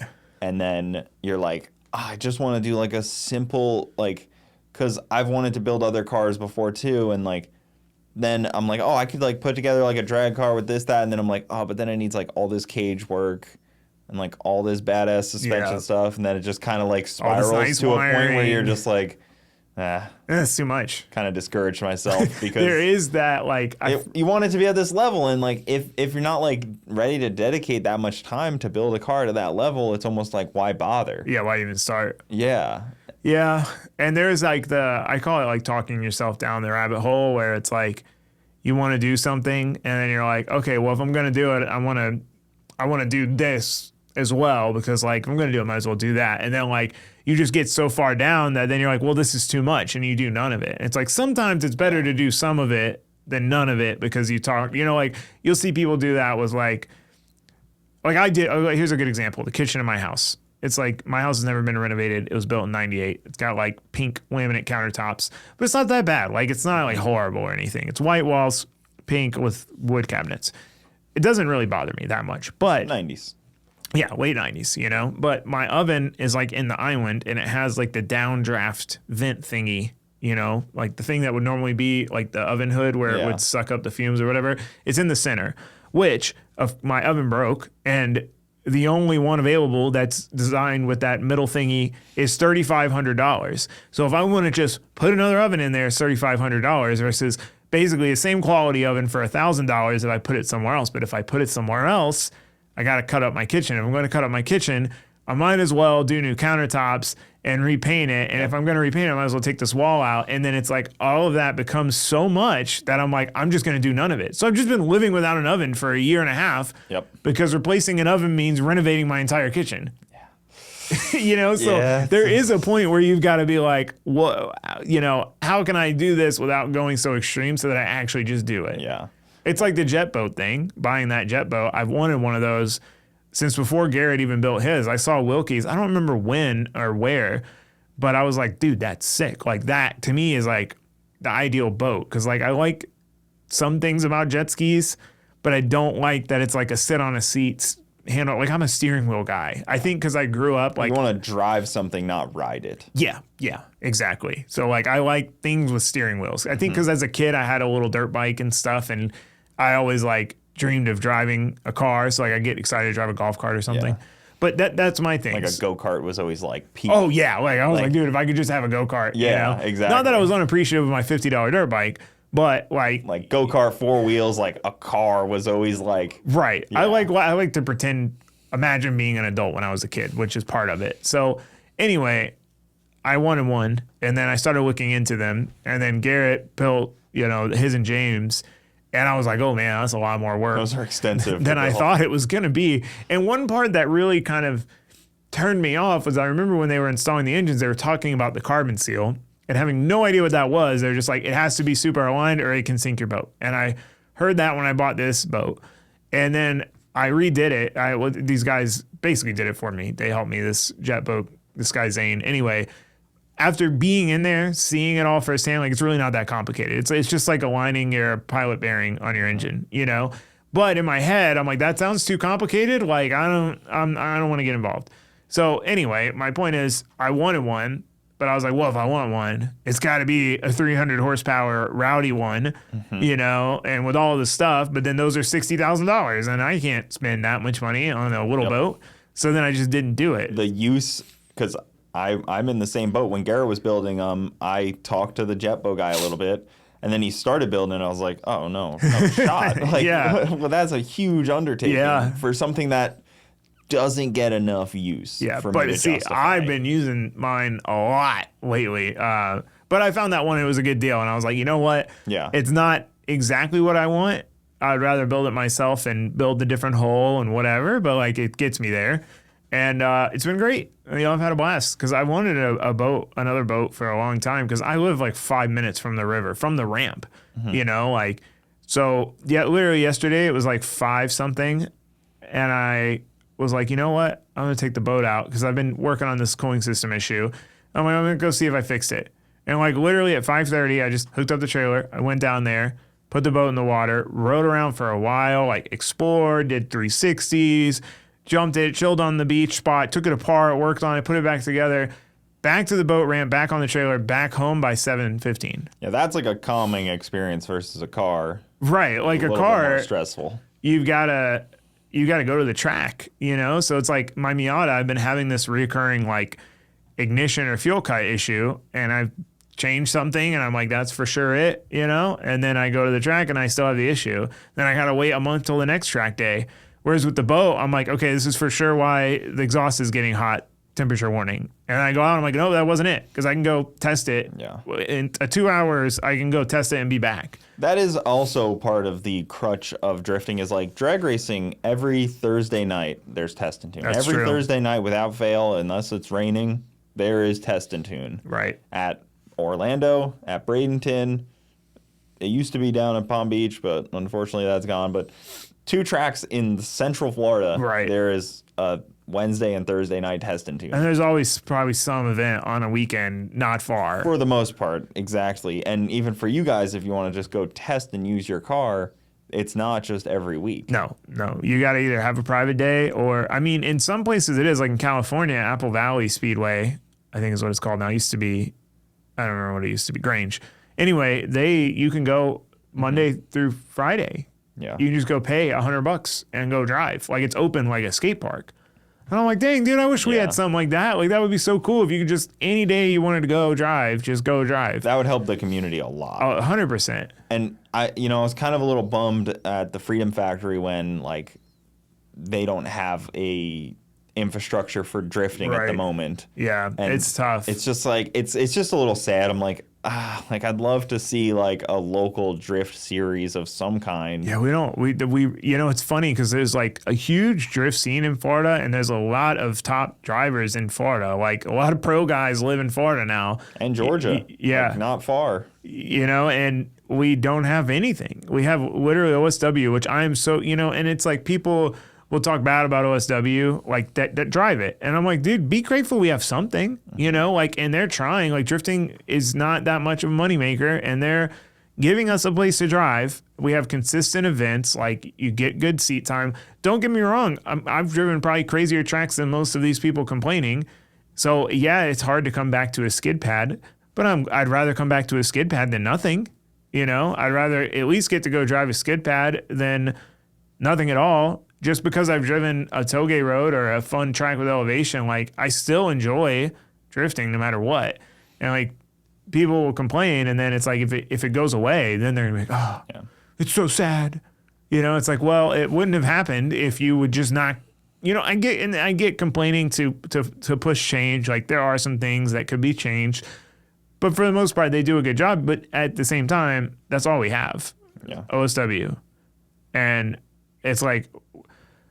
Whatever track it was, if we just had that one track, you'd be like, I wish we had more. Yeah, it needs to be protected too, because I mean it's definitely at risk. Yeah. OSW. People don't realize that they have neighborhoods encroaching very closely on them as well. Yeah, and you can hear it. Like I went paintballing. I got on like a little paintball kick. I bought a whole setup one time, but anyway, I do that sometimes. That's how I know drifting's like cool, because like I've been doing it for so long, and like normally I get like into things real quick and I Like burn out. Go-karting, paintball. yeah, go-karting's a good one that I did. But anyway, I was at the paintball place, and I'm like, is someone doing a burnout like around here? And they were drifting, and granted, they're near each other, but it's like a couple miles away, and I could hear just like regular cars drifting. And I drove over there, and there was an event. I didn't even realize there was an event, but I was like, ooh. Yeah. Like someone lives noisy here, and like especially like the private days, because I don't think that many people rent them on weekdays, but pretty much every weekend, every day of the weekend, there's drifting. There's some group that has rented the skid pad and is doing a private day. I could hear Top Fuel from my house. That's wild. I could hear the cars like. That's wild. From here, I'm like 10 miles. Yeah, it's like As you're the not crow close. like as the crow flies, 10 miles, and maybe 15, and you could hear it when they got on the gas. So That's crazy. it was weird. I was like, oh, this is a little not extreme. comforting. Yeah. And I'm like neighborhoods away. It's not just nothing. It's all it's not like neighborhoods there's a big from here to field there. and then the track. Yeah, that's crazy. It gets loud. I'm gonna take a quick break to pee. Yeah, I need a pee too. What would you say like your origin story into like automotive and then the YouTube community and So this is I can go on a long long. I got plenty of memory here, so. All right, let's get into it. So we'll start with automotive, because there's a lot of backstory that people maybe don't know. So I've been into cars since I was a little kid. So my dad was a car guy. My granddad, he had a Honda dealership, funny enough, at one point, selling like motorcycles and stuff. My dad was into dirt bikes and whatever. And then cars growing up, my dad would tell me all the stories about Trans Am, smoking the Bandit Trans Am, and hopped it up and got tickets and all this stuff. And my granddad he had a car restoration shop at one point. And like just as a kid, he had cars. Like he was a big G-body guy. Like he had El Caminos. I bought my grandma's Monte Carlo recently. Well, that was like a year ago now. I'm slacking. But I'm just torn on which direction to go with it. But anyway, there's two vehicles I wish I could get. Like he had a ramp truck, like the square body Chevy ramp truck. But it was like, how in the like 80s they did those like upfitting things where they put like the captain's chairs and the curtains and all the wood. It was like that, but a ramp truck. I love ramp trucks. Dude, me too. A special place for them. And that one, man, it was like as I got older and was like, I want a ramp truck. I asked my grandma, I'm like, what happened to it? And it got sold to some guy, and I think he still has it. Maybe I'll try to buy it one day. Finnegan probably knows where it is somehow. Right. He knows where all of them are. Right. Every single one. At any point. It was a really cool. Finnegan hit me up when I bought my bus. He's like, if you ever want to sell that thing, and I was like, I knew this would be right up your alley. He's the guy. He's the guy. But so. I was into cars from a young age, like always wanted cars. And like, I was kind of a weird kid in the sense that like, I would just research stuff. And like, I was the kid at like 10, 11 years old that I would like join, like I'd see a video, like a good example of this is I saw this like Volvo, like square, 80s, 90s Volvo, like drifting with 500 horsepower, just doing donuts. And I'm like, how do you do that? Like, I want that, know? So I joined the Volvo for him. And I'm like, hey, what kind of Volvo do I need? Like I'm about to buy a Volvo. I'm like 11. I'm not buying a Volvo. But that's what I would do. And I would research it and like figure it out, and learn about it. And my dad had bought this Porsche 914 for like $1,000. And we would like tinker on it together, and I wanted one of those, so I researched everything into those, and so I wanted cars forever. And like as I was a kid, I would get excited to drive the lawnmower because I had a steering wheel. I'm like, I'm driving, Yeah. And I had dirt bikes as a kid too. My dad got a Z50 for like $50, which those things. Well, wait, I still get excited to drive my lawnmower. Yeah, it's still fun. Same. Okay. I just got a remote control one. It's pretty cool. Just wanted to, everybody. That's out true. there, but like, still fun. I would pretend like I was driving like a truck or a car around, and like I was going around town. Like I don't know why I wanted to grow up, but so I had a dirt bike too. My dad got a Z50 for $50 when I was like 5, which is crazy because it was a '70s one, like the round tank. Those things are like $2, $3, $4 now. Mm-hmm. They're really expensive. With $50, he got that one. I started riding as a kid. Anything for $50 is it's a good deal. I mean, he didn't have a truck. I remember he brought it home in the trunk of his car and like had a coat hanger holding the trunk closed, But had that for a while, and I would just ride around the yard. And then his friend needed some money, so he bought like a little bit newer Z50 from him for like a couple $100 and a 2-stroke. And I liked the dirt bike thing, and I spent a lot of time on dirt bikes. But cars were always my thing. And it's funny, his friend's brother's son raced like the motorcycle equivalent of like a shifter cart. Mm-hmm. It was like mini motorcycles, like 6-speed, whatever. And he was going to start making parts for them. And he wanted me to like go train with his nephew and learn how to ride him and like race on his team. Like that was going to happen. But then his brother got divorced and like moved from California back here, and then like it all fell apart. But I think about that, I'm like, dude, I can't imagine like how cool it would have been if I started some motorsport at 11, Yeah. Like that would have been neat, but obviously I went a different direction. So as I got older, I didn't really have a hobby when I didn't have my license, and I started riding BMX, and that kind of like became my thing and took over. And I had a 84 El Camino. It was my granddad's. That was my first car. And then I traded that for a Porsche 944 non-turbo, like a red one. If you've seen 16 Candles, like the movie car that the dude has. And at that time, it was slow.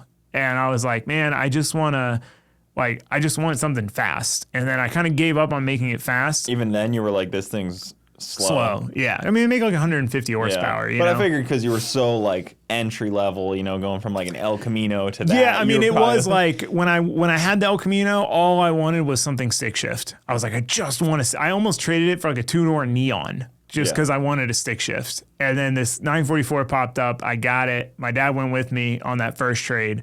And I kind of became like addicted to trading cars at a young age because I couldn't afford to modify them. But so I had it. I wanted to put coil. I'm like, it's too slow.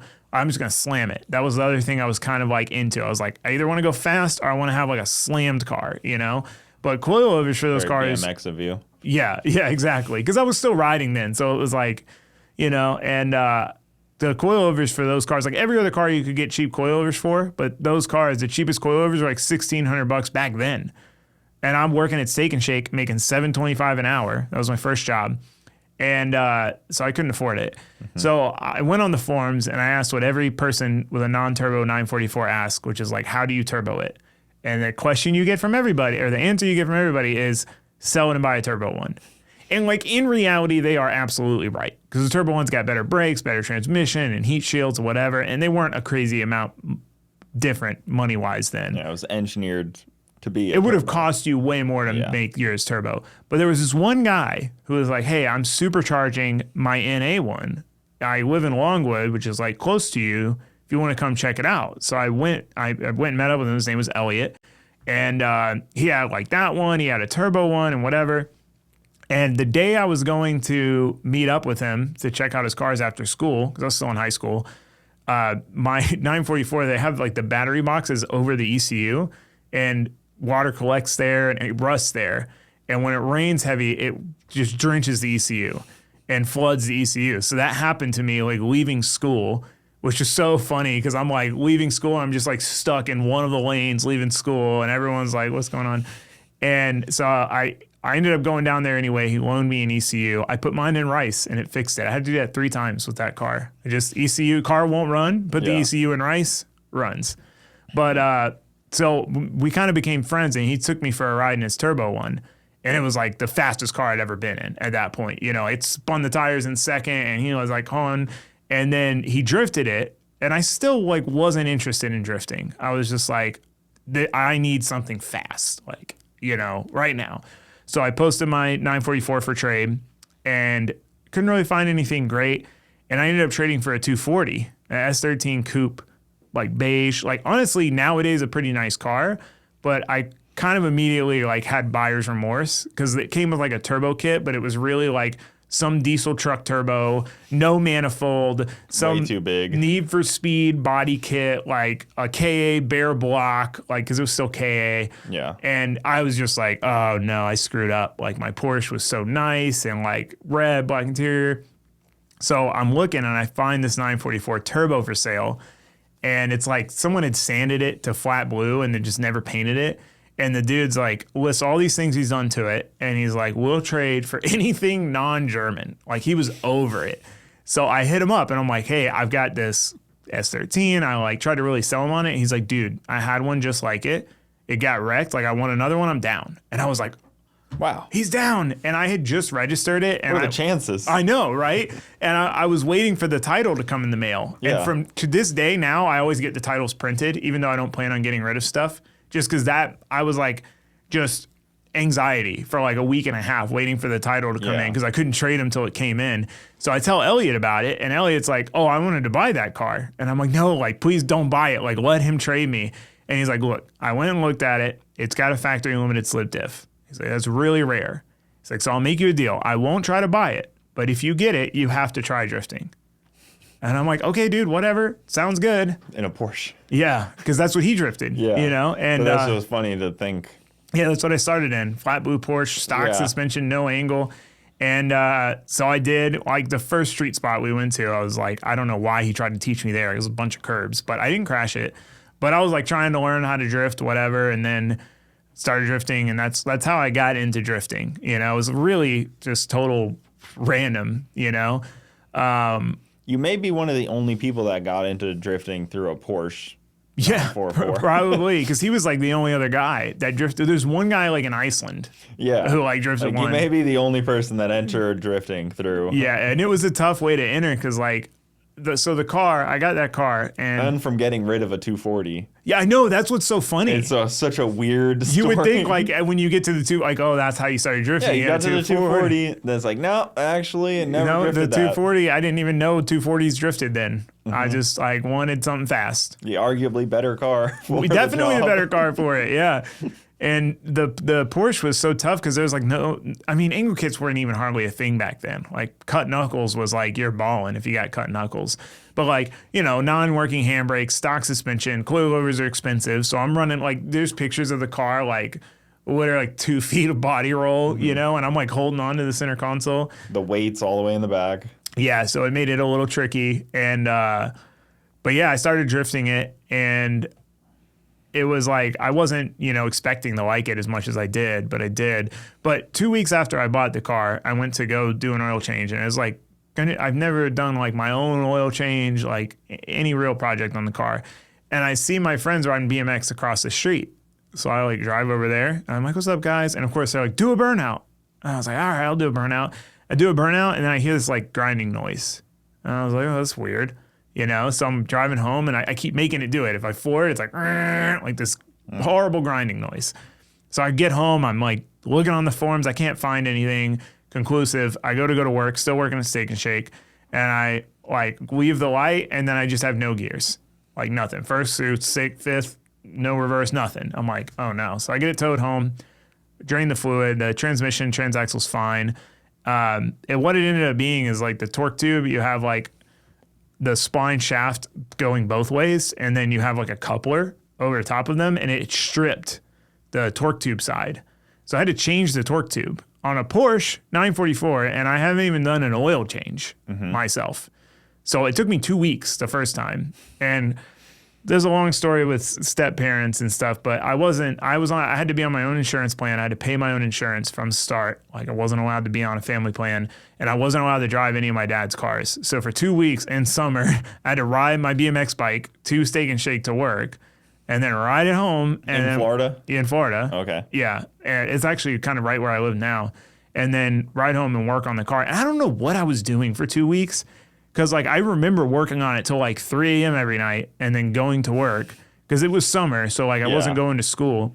It's like, what was a full day like working on no power to and do getting nothing done. I mean, it's a big job because you got to drop the transaxle. But 2 weeks of, full days. I don't know, And I know I was working, but, I mean, the one problem we had is, like, to drop the transaxle, it has to come straight down. So you got to slide the coupler like over the transmission side, but because it was stripped, it wouldn't slide. So I spent like 3 days trying to slide this coupler through this little access hole, and then it was a nightmare. I put it back together, had a bag of leftover bolts, like bunch of heat shields, but it worked. It happened 2 more times. So the second time we did it in like 8 hours.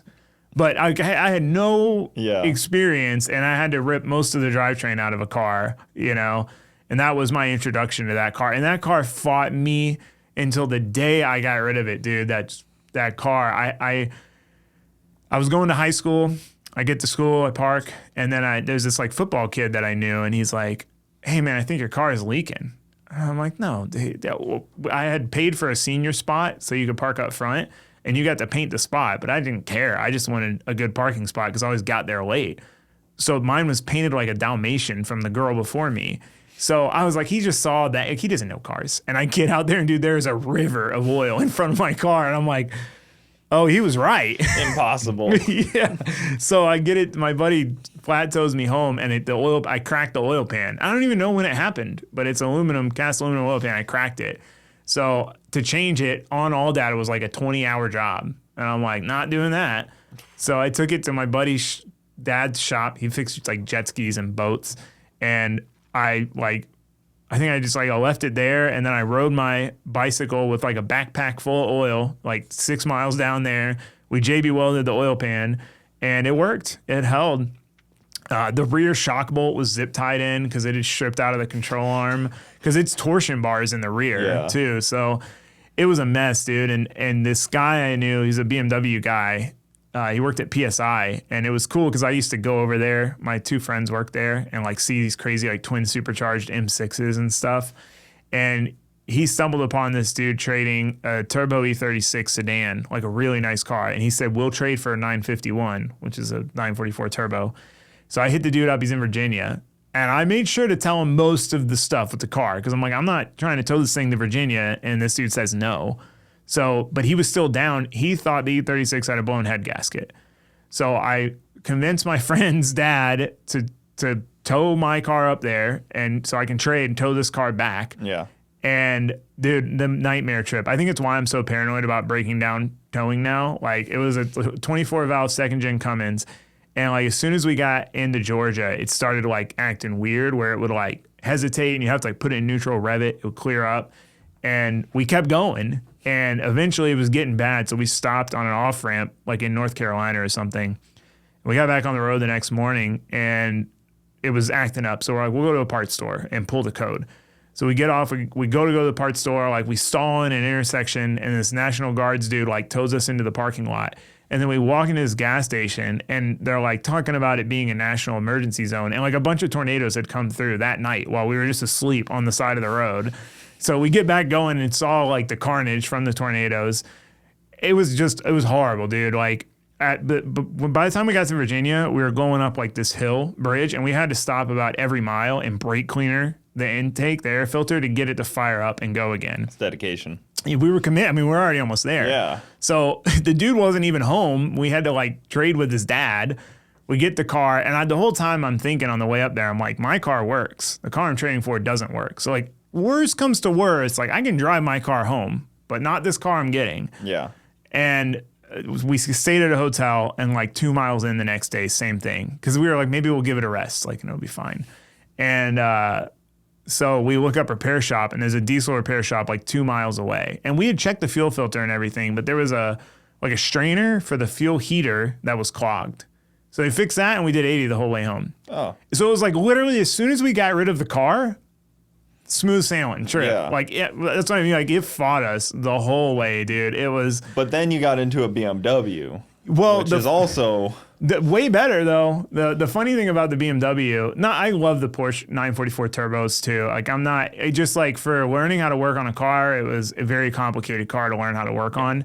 The BMW, the guy thought it needed a head gasket. So I like checked, the coolant was brown. So I was like, oh, it's got oil, like it needs a head gasket. I didn't know, So I did like back then it was always like thicker head gasket, head studs on those motors, the turbo M52s. So I did that. That was my graduation present, was like the head gasket. And so I had no car again. I fixed that and it still was having the issue. And all it ended up being was the fuel pump had fallen out of the hanger and it was like sucking to the bottom of the tank. So it would suck to the bottom of the tank and the car would like misfire and then it would like free itself. So like all it needed was a $20 fuel pump, but I did a head gasket on it. Just because. Yeah. See, that to me, like I remember in high school, like that was terrifying to me, was like my car being broken. It sucked. Was like the worst case scenario. And, granted I live 45 minutes from my high school, so it was okay, yeah, that's pretty far. It was unfortunate when, your car was having issues in any way. Right. Like it was like 45 minutes of like, also just miles. So yeah. It was like, right. It was rough. Yeah, that's a long way. So it was always like the biggest fear. I was like, man, like if the car is down, what am I going to do? Yeah. But you seem like you were pretty comfortable with like, oh yeah, well, the car breaks sometimes. Yeah, it was, I had the Porsche for like a year and a half. And I was like the kid in high school. It was like straight piped turbo, so it was loud. Mm-hmm. And I'd show up late. My friend would text me like, "You just got to school, didn't you?" And I had on job training because I had my credits or whatever. So I'd leave at lunch. And there was like 4 of us that left at lunch. And when I had my red 944, I had to go and exit down on I-4. So it's like I'd come out of school, get on I-4, one exit, get off. And like there was like 4 of us, and we would just race from one exit to the next to like 130, just floored until the exit. And someone that knew my dad or this step parent saw me do that. And then I got like my car taken away, even though it was in my name and my insurance. There's a whole lot there. I won't get into that. But basically, yeah, I worked at Steak and Shake, started drifting, Porsche, E36. Then there was a bunch of trades after that. Like I was trading up for a while, then I had some bad trades, but like I only made enough money to survive. So like I couldn't buy parts for my car. So it was like, oh, my car doesn't have coilovers, but I can trade for this car that does, you know? So I did a lot of trading. Like I was a regular at the DMV. But I traded a lot, worked at Steak and Shake, got a job at Advanced. Like I had applied online, forgot about it, and they called me, and I went and interviewed there because it was so hard to get my job at Steak and Shake. Like I interviewed like 5 places, nobody wanted to hire me. And then I got the job at Steak and Shake. I'm like, I finally have a job. Yeah. Because I couldn't drive until I could get my own insurance, you know? So I get the job at Advanced. I'm like, this is the dream job. I get to work at a parts store, you know? Like, this is great. And I started working there as a counter person. And there was the commercial guy, Butch, and he started like kind of teaching me how to do the commercial side because nobody wanted to talk to anybody but Butch. Like if they called and he wasn't there, they're like, I'll call back. So they started like trusting me, talking to me, and then the general manager there hated him. So he tried to get him fired, and they were like, he's too good at his job. So they moved him to another store, which is funny enough where I go get parts now. So he's now my parts guy like 12 years later because I was like 19. But so I still ripping on it. He's still doing commercial. But so I took over for like the 2 weeks that they were looking for a replacement, and it was fine. Like everything carried on as usual. The customers like me, but they were like insistent. They're like, we can't have a 19-year-old in this position. Like it needs to be like an older person. Like they wouldn't give me the job, even though I wanted it. So they hired this guy, and this guy is probably the biggest pathological liar I've ever met in my life, dude. So he says he's got 20 years experience and all this, you know, all these snap-on tools and whatever. And I was like, dude, this guy is full of it. So I was telling my friends, they're like, no, I don't believe you. I'm like, watch. I called him, like I wasn't at work. And I'm like, hey, I need a piston return spring for a Mitsubishi Galant. And I made up some customer account. And he's like, oh, I haven't heard from you in a while. Like it didn't even exist. And then he's like, oh yeah, I got the snap-on tool for that, for removing those piston return springs. They're a pain. And I'm like, nice. And then he's like, I can't find it in here. I'm like, that's weird. Like it's in there. But so like the guy didn't know anything. And shocking at a parts store. yeah, I know. But he was the commercial guy that like they made me not have the job. So anyway, the customers like basically revolted, which did feel pretty cool when I was 19. They were like, if you don't put Taylor in the position, like we're done. Like we're just not gonna, because this guy's an idiot, this other guy. So I got the job. I was like by far the youngest commercial guy. And that guy knew now all the local shops. Yeah, because I knew like they'd call me and I know by voice, you know, and I would hustle. Like I had 2 computers, 2 phones, so I could answer. They'd tell me like what part, I'd be looking it up, and I'd answer the other phone, and like I was hustling. But I was like, oh, so he started working counter, and this is just how much of a pathological liar is. One day, he's like, I gotta go. My whatever. I just got the call that my uncle or granddad, his last name was Garrett. He's like, I got the call that my whatever passed away, and I'm inheriting Garrett, like Honeywell Garrett. Oh. Wow. They're picking me up on the private jet in 30 minutes, and I'm flying there because I'm inheriting millions of dollars. Yeah. And dude, everybody else in that store bought it. From the auto parts store to I'm like, dude, owner of a probably billion-dollar corporation. Yeah. That military guy, supplying company. That guy, man, he was so, I don't know whatever happened to him. He inherited Garrett. Oh yeah, true. Well, he was still there, I think, when I quit. So now he's one of your sponsors, right? well, no, I'm not sponsored by Garrett. Not yet. I figured they were on the No, one day, hopefully. Because I need some turbos from my RX-7. But yeah, this is all relevant to the story of the YouTube. I'm just giving you context. So well, we can talk to the best turbo supplier in the country, Precision. I know, yeah, give me PTE. contact info because I need some turbos. But anyway, so Advanced, worked there, commercial. I had a kind of a life crisis where I was like, what am I doing with my life? Like I'd planned on going to college, and then I was like, I finished high school and just like didn't, you know? And I was like, I need to go back to college. And my dad had always told me he would pay for my college because he didn't go to college, but he ended up doing really well, like quality assurance in the aerospace industry without a degree. But he was like, if you want to go, whatever. So in high school, I did like the AP courses. I did like 2 years of a second language. Like I did all the stuff to get the Bright Future scholarship thing. So I'm like, I need to go back to college. So I decided to quit commercial and go to part-time. My boss gets mad, so he gives me 0 hours. So I just quit and went to O'Reilly's part-time. started going to college. It was only like $800 a semester once everything was paid for. But it was like pulling teeth to get my dad to pay that, which my dad was a good guy for sure. Like, he did a lot for us. He was in between a rock and a hard place. But semester and a half in, I had to move out. I got kicked out with like 3 days notice. Like on a Wednesday, I was told I had to be gone by Friday. And I'm like, dude, I just quit my good job to go to school. And now I got to get a full-time job again. So I moved into this like $500 one-room self-efficiency. It was like 5 units.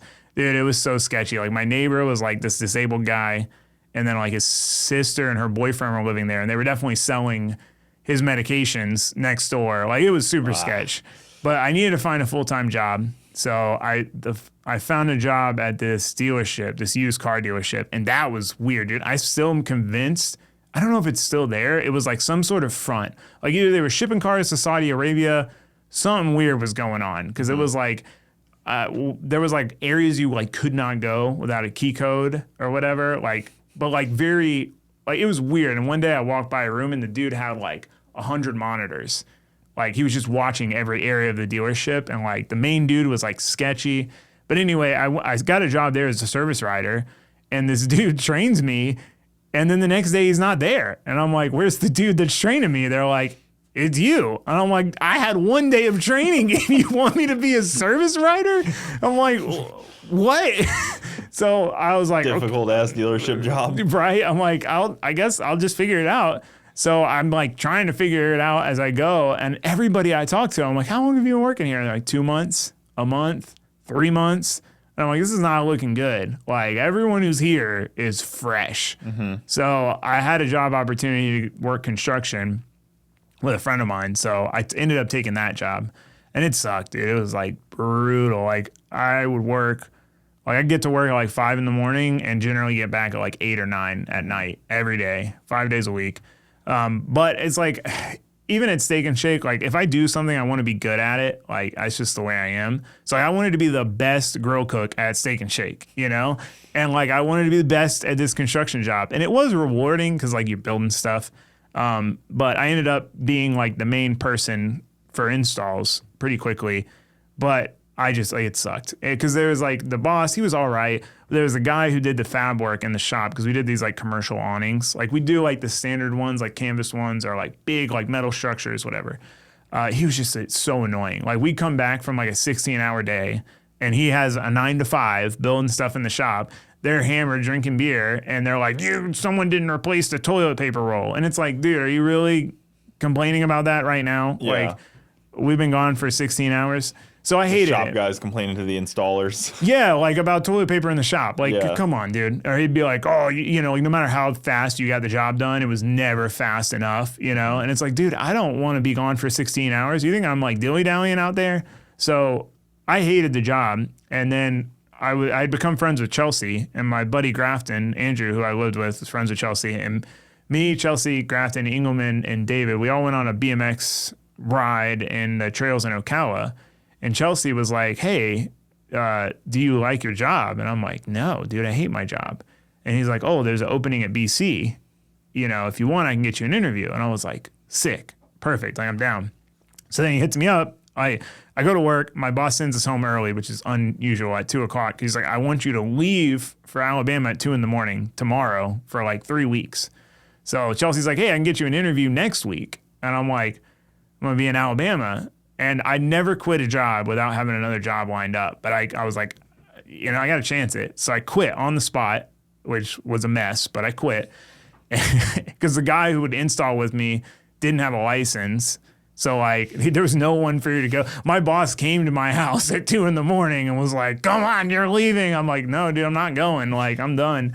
So I panicked and I got another job immediately. Like, I found a job working as a tech at this shop because I thought that because I'd swapped a couple SRs, I knew how to work on cars. And I learned that that was not the case. Like, swapping an SR and a 240 is not the same as doing a timing belt on an Audi. Yeah. You know? So I started working at this shop. And there's a pretty funny story there. The shop foreman, he's like, bring in that minivan. And I'm like waiting to hear back from BC at this point. Maybe I hadn't gone to the interview yet. He's like, bring in this minivan and like tell me what's wrong with the transmission. Like, it only has reverse or something. So I bring it in and I'm looking at it and there's like an inch of RTV, like all around the transmission pan. And I like tell him, I'm like, hey man, whoever rebuilt this transmission, like had no idea what they were doing. Like they put way too much RTV, probably got sucked up in there and destroyed the transmission. And he just like grunts and walks away. And then the other tech comes over, he's like, hey man, he rebuilt that transmission. And I was like, oh no. Oh. So he hated me from then on out. And I went to the BC interview. I lied and said I was going to lunch or something, made up some story because it was like 45 minutes away. So it was like another huge gamble of like, I'm probably going to lose this job if I go to this interview. But I did it anyway. And I did lose the job because I went to the interview. And then I didn't hear back. And I was like, you know what? Last time when I quit my construction job, I was so like, I've got to get another job. I was like, I should have, like, I got a job in a day. Like, I should have just enjoyed it. Yeah. So at this point, I'm like, you know what? I'm going to just give it some time, see if the BC thing works out. This was probably the last time in my life that I'm going to not have a job, you know, to where I can just like not have a job, probably work the rest of my life. So might as well make the most of it. And my buddy Crosby was in that same position and we hung out. It was a great 2 weeks. We just like hung out and were bums for 2 weeks. But I just kept going back to BC and eventually they gave me a second interview and they hired me. And then I found out that the shop guy who would complain at my construction job knew the general manager at BC and told him that I was like a terrible employee and not to hire me. So I almost didn't get hired at BC because of that. Just because of the other job. Yeah, and that guy was a jerk. But anyway, this is how I don't hold grudges. I still know him, talk to him. I don't care. Yeah. But so I started working at BC, ended up in the tech department. We did installs like... What did you start doing at BC? I started at sales, but they had like 4 salespeople already. And then they only had 1 tech guy, and then he was gone on like, he had like a family emergency thing and was gone for like a month. And I was like, yo, guys, like, do you want me to just like go do tech? Because like there's nobody there, and there's like 4 of us in sales. So I started doing tech pretty early on. What does a tech position do at BC? It's just like you deal with if someone's having an issue, you email them, help them figure it out. Tech support stuff, yeah. Yeah. Custom build kind of stuff, and then also we would do R&D installs. So like if there was like a new car that came out, we had a new kit, we would install it and do all the documentation. So we also, it was kind of rare that we did this, but if we sponsored somebody coilovers and installed them, like I would install them. So this is how I met Adam. Cody, the marketing guy there, he's like, hey, you used to ride BMX, like, do you know this Adam guy from YouTube? And at the time, like, I only knew YouTube for like car crash compilations, like rally hill climbs. Like I didn't know what a YouTuber was. I didn't know that you could subscribe. Like I knew none of this. And I thought he was the other Adam from BMX. I didn't know who he was. So he shows up and he had brought his bike and it was on his E90, his white E90. And I was like, hey, look, I used to ride BMX. Can I like try to do a trick? And I think he probably thought that I meant like I used to like do a bunny hop here and there. And I did like a 360 and he was like, oh, like you actually used to ride, Yeah. And I was like, yeah, I got into drifting and it just kind of like fell off of biking. And he's like, oh, I want to get into drifting. And we started chatting and we kind of like became friends. And at the time I'm like, get a 240 with an SR in it because the Z's weren't really a thing then. And that was that. Like, I didn't really think anything of it because so many people are like, yeah, I want to get into drifting. And then, like, nothing happens. Yeah, I mean, what year was this anyways? Like, God, when would it be? Like 2014? Yeah, that would probably make sense. 2014-ish. So, somewhere in that range? Yeah, because Z's were still like, and it wasn't like that concept of, like, stock simple cars, like, hadn't really hit yet, and like I hadn't had a working drift car in like 3 or 4 years, so I was kind of like a washed up drifter anyway, and I was just like SR240, get something simple. So a couple months later he hits me up on Facebook and he's like, hey, I bought an SR240. And I'm like, oh, this guy actually did it. Like he said he was gonna do it, like because I still didn't know anything about him, and he's like, his plan was to leave it in Connecticut with Jimmy and only drive it like when he was up there during the summer because he knew car people there, but he didn't know any car people here. And he's like, I want to bring it down. Like, should I? And I'm like, yeah, dude, bring it down. Like, I'll help you. Like, I know people. Like, I'll introduce you to the drift people, tell you when events are, whatever. Yeah, because he wasn't like a car guy, mechanically inclined at the time. Right, exactly. Really, so he didn't want to bring it down here and then have nobody who knew car stuff. He only knew BMX people down here. living on campus, I think. Like, right, yeah. You lived a little bit off, but yeah, basically. but being a college student, Yeah, no real garage. Is odd. Yeah. So I was like, dude, just bring it down. Like, I promise it'll be good. It'll be fine. And he it started misfiring. He drove it down, which is crazy to think about now from wherever, Connecticut. Yeah, that's a long drive. Yeah. 240. And somewhere, I think in South Carolina, he's like, it started misfiring. And me and my buddy Marco had both had SRs. And we're like, it's a rocker arm. And I had a bag of rocker arms at my house from my SR days. So like, we go over there, we change the rocker arm, and like just me and Adam became friends. And he started trying to get me to ride again. And I was like, I probably should, because I was in not great shape then. And so I started riding again, and then we went, I'll never forget, because we went to Gringos Locos, which he loves, across from Orlando Skate Park. And he's like, you should start a YouTube channel. And he's like, I'll help you. Like, I'll give you a shout out to help you, like, get it off the ground. Like, you should do it, you know? And I was like, I had no interest in doing it. Like, it wasn't on my radar. But I was like, you know what? I might as well give it a shot. You know, and the girl I was dating at the time was going to Full Sail. So I'm like, oh, you can edit the videos. Like, this is perfect. You know, you got a Mac, whatever.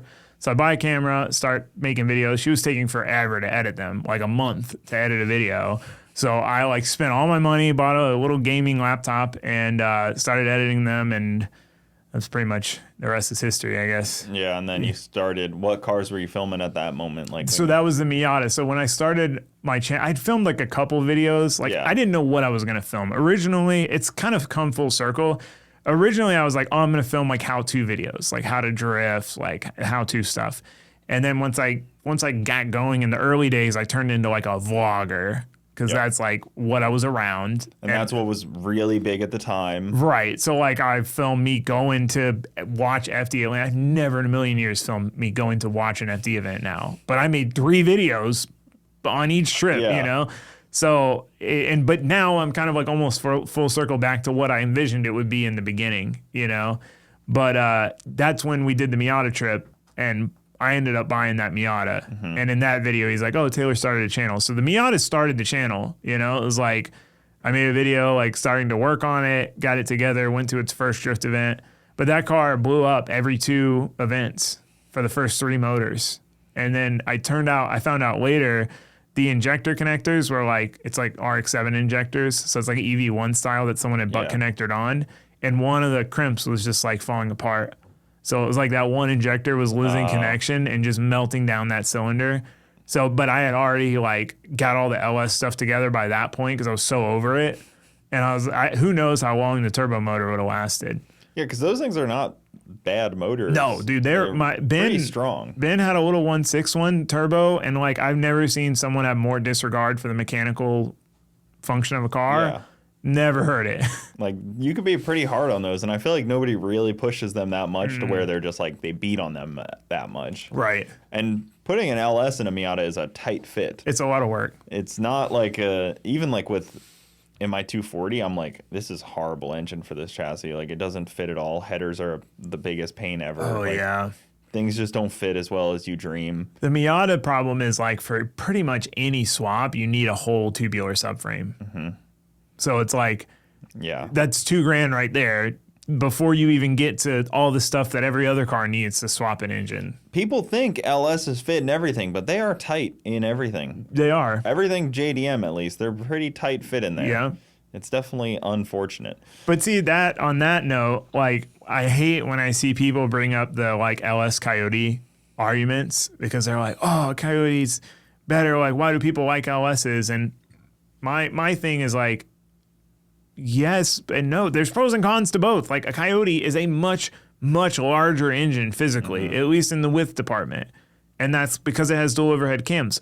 Part of the reason it makes great power is because it has dual overhead cams.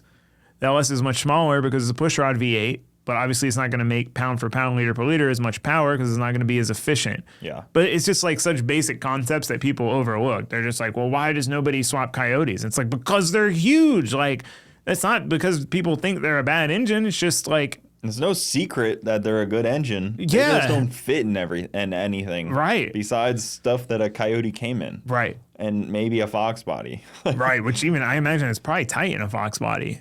I mean, I know they put them in there, but yeah, exactly. That's why that's why you only see Mustangs out there drifting with them. And you know, the Mustang's actually a really good drift chassis. It seems like the new one.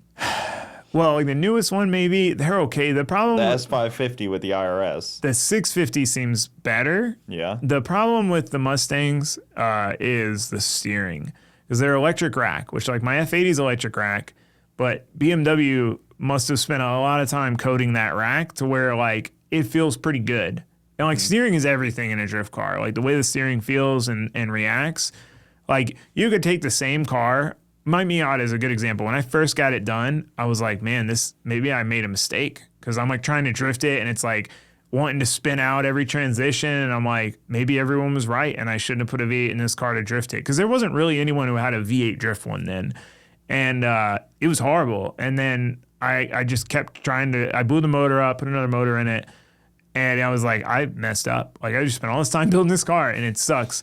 But I figured it out. What it was is there was like the bushing where it goes through the firewall, the steering shaft, and you have to like move the steering shaft to clear the header. So it was like binding on that bushing, so it wouldn't self-steer. I fixed that, car drove night and day difference. So just a little bushing grabbing on the steering shaft made the car undrivable. So with the Mustangs, the electric steering is very, very numb. Like it almost feels like worse than playing a simulator with like a G27 steering wheel, just because it's so disconnected feeling. Yeah, and so it's hard to like, you know, when you're drifting and maybe you get a little front slide, like you can't really tell what's happening with the front of the car. So you'll see, like I drove one in doing the ice drifting, and you get used to it. Like it takes a little time, but that's their downside. That's a shame, because everything else seems so good about those cars. Yeah. But they are heavy too for what they are. But they make the power so you can kind of get by the weight. That's true. But yeah, I mean, that's the unfortunate thing then if they...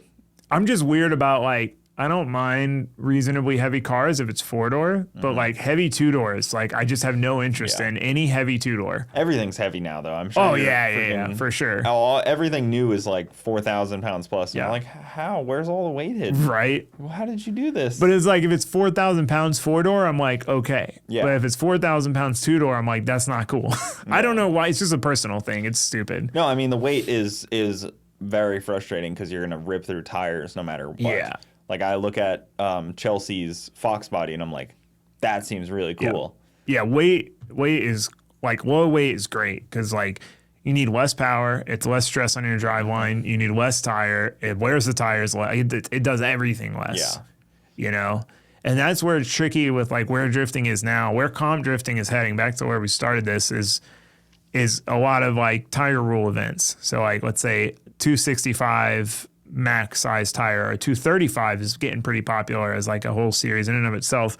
Small tire, harder compound.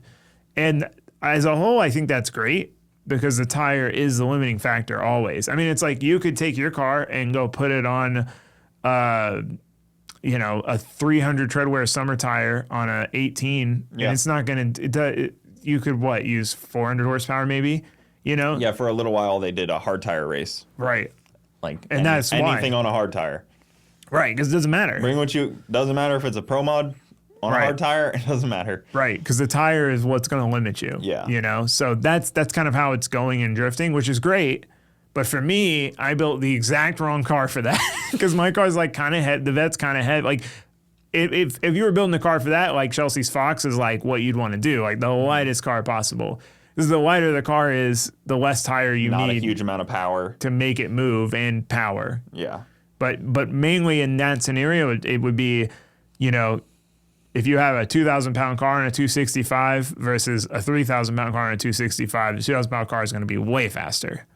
So for me, that's kind of why I want to rebuild my Miata and do like a NASCAR motor and stuff, is meant more for fun, but like, with the way things are heading with the 235 class, that would be a good car for it. And you can get a lot of RPM out of that deal. Yeah, and it would just like sound cool. That's what's always cool. I mean, the high RPM is always like, that's where like the magic is. Yeah, a lot of the this excitement. Stuff is just like hearing a car at like, you know, the Coyotes, you hear them at like 10,000 RPM and you're just like, that sounds wild. It's just insane. Like, I don't care how you feel about how the Coyotes sound. They sound horrible at idle and just cruising. But when you hear 10,000 RPM go by, it's something special. Yeah. Like, it just is. Yeah, that's true. And especially through a V8. You know, rotary, it'll go to like 15,000 or whatever. Is that how high they go?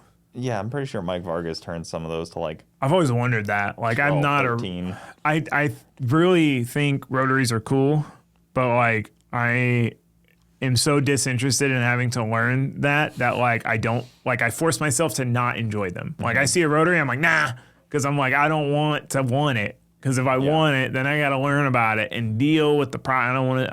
I don't even want to go down that road. I can't imagine why everybody's always like rotaries are so stupid. I'm like, I can get you say they're stupid. They like, you know, the concept behind them is dumb, but like they're cool. They're cool. They're super They're cool. cool. Yeah, like 100%. They do something that no other motor is doing. Yeah. With this weird Dorito thing in there. Like, you gotta appreciate that. It's cool. The displacement to power ratio, the size factor, and then just the noises. Like, they have the craziest noises. Yeah, the fireballs that are like fire coming out the back. Like, it's they're a sick. Cool thing. I want one, but I don't want to want one. You know what I mean? I'm like, if I see anything cool about rotaries, I'm just like, scroll. Nope, because I don't To this day, it's the only car. Like an FD is the only car that I get a little sad when I see it swapped. Yeah. Like, you know what I mean? You can swap a friggin' Supra. I don't really care that much. But I see an FD without a rotary and I'm like, That's interesting. it's a little sad. I'm like, it's like the only car that really has that, you know? Yeah. It's the only car that hits me like that. Especially like a, you know, like a Queen one. Yeah, like a nice FD. Yeah, if I see like FC, I can kind of. Oh, FC, yeah, swap that thing. Yeah. It depends on what it's for. Like if someone's building an FD drift car, doesn't bother me if they swap it. But if someone's building like a clean FD street car, then it's not that it would bother me if I saw it with an LS, but I would just be like, that kind of makes the car boring. You kind of defeat the purpose behind it a little bit. Right. Because the special factor is the rotary. The engine, yeah. I wish like the 3 and 4 rotor stuff wasn't so expensive because like doing if I could do like an NA 4 rotor and something and it not be $1 million, like that would be cool. Yeah. I really wanted to build like with every project I've done, not every project, there's definitely projects in between where like I did less, but I've tried to like push myself to do things I hadn't done before. So like with my Vet, I did a lot of fabric that I hadn't done before. You know, like I built my own headers and all this stuff. And that was the enjoyable part. It was that challenge. So I try to do that with every project. And it's like this RX-7 drag car that I'm going to build will be that because I've got to do some chromoly cage work and there'll be a lot of fab work. And but past that, I'm like, okay, well, what's the next step from there? So it's like I'd really like to build.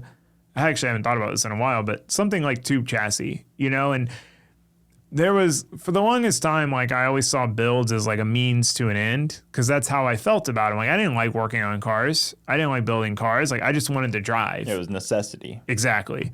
And I've shifted to where now I enjoy the process too. And there's like these pages, like there's this guy, 3D Magic Mike. He has like a Datsun. I think he owns or works for Roadster Shop. It's like the longest build of all time. But when I first saw it, I'm like, you know, I started following him like, why doesn't he just get it done? Like, why did he redo that part? Why doesn't he? And then at some point it clicked. I'm like, that build is not about the destination. Mm-hmm. It's not about what that truck's going to be when it's done. It's the process. It's like he just enjoys making stuff and that's like a thing that he gets to make stuff for. And like, I want to build like that where like, I'm not trying to get it done for any reason. Like it doesn't, like I want to enjoy it when it's done and I don't want that kind of timeline, you know, but like a two-year build where I can just like tinker and try to make everything as nice as I can without the excuse of like, I don't have time to do that way because I don't have time to wait. You know what I mean? Yeah. Like a build that's more about the build than the end result. You know, I've thought about that too. And like, I've often thought about, you know, 2 bays for that reason. Like a long-term deal and like a short-term deal. You almost need like 2 separate garages for that or 2 separate locations because you can't just like tie up your one spot. Yeah. Like, I can't just tie up my one spot with like a 2-year build. That's true. Because I need to mess with other things and keep the show kind of rolling a little bit. My plan with that, at least in my shop, was to have like build it on like a chassis table. Like I have a little bit of room between like my lifts and my like back area where I think I could like make a little chassis table. It would start to get tight, but I could put a chassis table there and like build it, and that would be the idea. It would be like you can push it, roll it out of the way, and then work on other stuff. But I'd really like to do. I think that's because past that, I'm sure there's things that'll pop up like builds that I'd like to do. But I just like I'm running out of builds I want to do, and I don't want to do like builds for the sake of doing builds. You know, like I just because knowing like I'm building this, I don't have any that much interest in it. I'm just gonna get rid of it or whatever. Like it just I wouldn't enjoy that. I'd rather just go do something else. You ever see like a project that somebody's got finished, like it just rolls up to the track or something, and you're like, wow, this thing is like really meticulous and like no documentation, just just built it. Like, it's so weird. Nothing, just like no video, nothing, like no photos through the build, just like you just built all this badass stuff and like didn't think to even take a picture and like perfectionist level stuff where it's just like you didn't post a thing and it's like that's crazy. Yeah, that'd be weird. Just because like even if you're just some guy building it and like, oh, I don't have any following or anything, like I feel like I would just have the need to document. I would at least take pictures of the different steps of the process. And there's people that's just like, yeah, they just build it. Like weird. It's done. Perfect. I can't imagine that. Like perfect running car. And some engines just lead to perfectionism kind of in themselves. Like the BMW stuff needs a lot of things. You know, like an LS is simple. You can bare bones it pretty easily. Like a Coyote, you can bare bones it even better than an LS, really. In some ways, because like, you know, some things are more hidden. Yeah. And like you can tuck things a little nicer from what I've seen. You can't really tuck like wiring and coil pack harness. You can't really tuck like injector harness and stuff on an LS. Like it's always going to be there. Even like where the spark plugs and stuff go on a Coyote, you can put a cover. Do different with the headers because you don't have to worry about spark plug clearance. That's one of the worst things on an LS is you have to get to those spark plugs someday. That's an interesting point because I did briefly wonder about putting a Coyote in my RX-7, the drag car thing, and I was like, okay, like it is way wider, but I didn't think about the plugs. That's a big thing. There. But I was thinking about how like part of your start of your header is like still within the footprint of like the widest part of the head because it's like the ports are like this, whereas on an LS they're like this, you know? So I was like, maybe you could fit it in a similar spot depending on what you were building, but I'm just familiar with like LS platform. I mean, like a 2J is fairly easy to work on. Yeah, I thought about doing a JZ, but it was like... They fit nice, they're symmetrical-ish, like they kind of like have like a nice layout to them. Yeah. Definitely wouldn't want to do anything RB related. Nope. Junk. I thought about doing a JZ like and doing like compound turbo setup just because it'd be more fun fab work. But it was just like looking into it. I'm like, dude, it's going to cost me way more to do a JZ than to do an LS that can handle more power and probably more power for a longer period of time. They've gotten out of hand on price. It's kind of a shame. Yeah, it was like... It's like so sad. So like over $20,000 for like a pretty basic, like not that crazy, you know? Yeah. I was like... Dude, I can get a lot of LS for $20,000. Long block for $20,000. You know, nice cylinder head and like, I mean, cams are like, you get like 3 options. It's not like with an LS where it's like you have 10 billion cam options. Figure it out. You don't even need them on. You don't need that many options. Yeah, on a 2J, we have too many options. I feel like there's definitely an in between. Are you VVTi or not? Okay, here you go. Yeah, these ones. That's all you need. Yeah, get the BC Stage 3. There you go. Done deal. But then on LS, you're just kind of like in this mystery zone. And it's tricky with LS cams too, because like, I don't know, man. It's like some person's stage 4 is like a stage 2 elsewhere. Like you really got to know your stuff to like read the cam specs to know, like, and then also like if you just don't, if you're building a race motor, you can go kind of wild, but for the most part, like, they all kind of cap around the same spot. It's like you go any bigger than this, you're probably going to have piston to valve clearance problems. And then it's like a whole other can of worms if you want to go with a bigger cam. So everyone just kind of ends up at like that point where it's like, I can just put this cam in and I don't really have to check piston to valve clearance and I can party. Yeah, like you don't need that extra, like all of it. Right. Unless you're like class racing where you have to get like every last bit out of this cubic inch, right? You know, where you're not limited, so you don't need to go that crazy. Yeah, it's not that those gains they're not going to do much for you. I mean, it's like, have you ever seen that? Like, they did a a 20 intake shootout on rec port heads LS. So like in the LS3 won, the stock LS3 intake won by far, because it was like the other intakes, you know, if you just looked at the numbers, they'd pick up 20 horsepower and the LS3 would lose 20 horsepower but have it in torque or whatever. But if you looked at the graph, it was like, okay, yeah, it picked up 20 horsepower for literally 500 RPM. Yeah. From 75 to 8, it picked up 50 or 20 horsepower.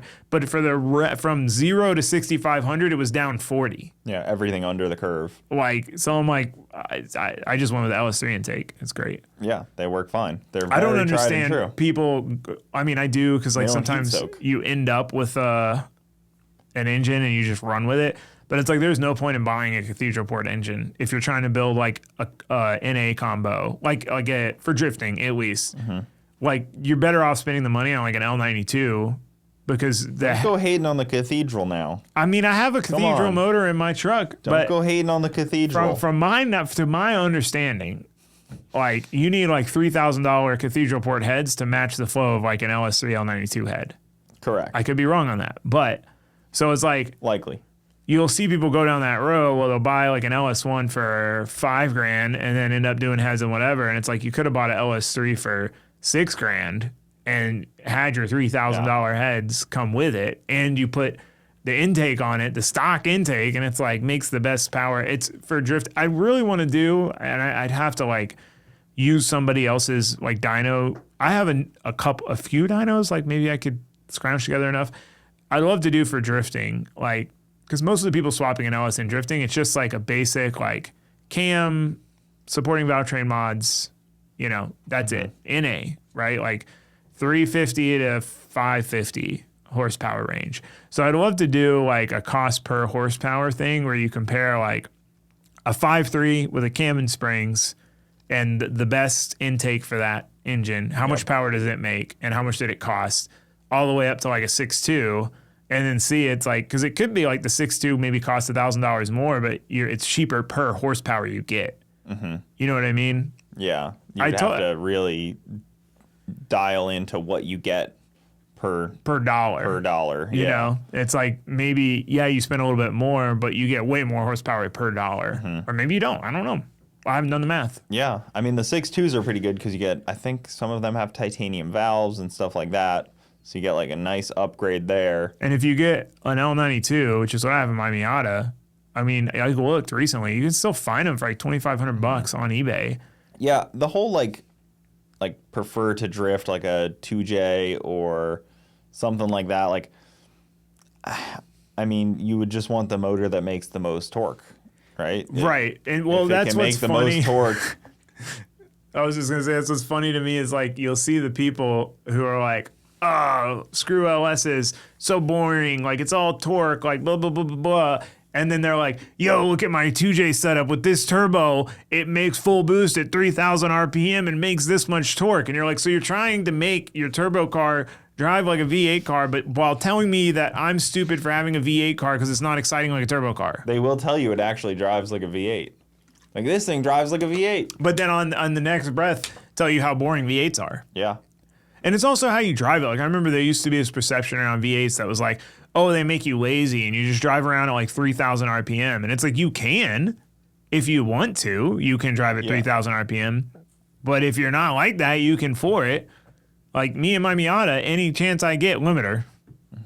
Or if I'm trying to save tire, then I can cruise around at 3,000 RPM and like keep the tires just spinning enough to, like if I'm doing a lead lap, I'll just like 3,000 RPM. Well, like if you zoom out on anything and you're like, the end goal is this is a tool to win. Right. Yeah, when it comes to comp stuff, I don't really, but there is like a tool to have fun, or like a tool to make the most laps possible in a day. Right, and if you're breaking it. If your tool is a tool to be excited, then okay, like a JZ makes maybe more sense. Maybe it's more exciting. But you're probably not going to get as many laps in a day. You're probably going to overheat faster. You're probably going to spend more money on it. So it's just like, what do you want? Yeah. What is your end goal? You know, is your end goal is to just drive? Is your end goal is to compete? But then when it comes to comps, it's interesting because there is in FD a pretty like well-represented spread of engines. Because it's like...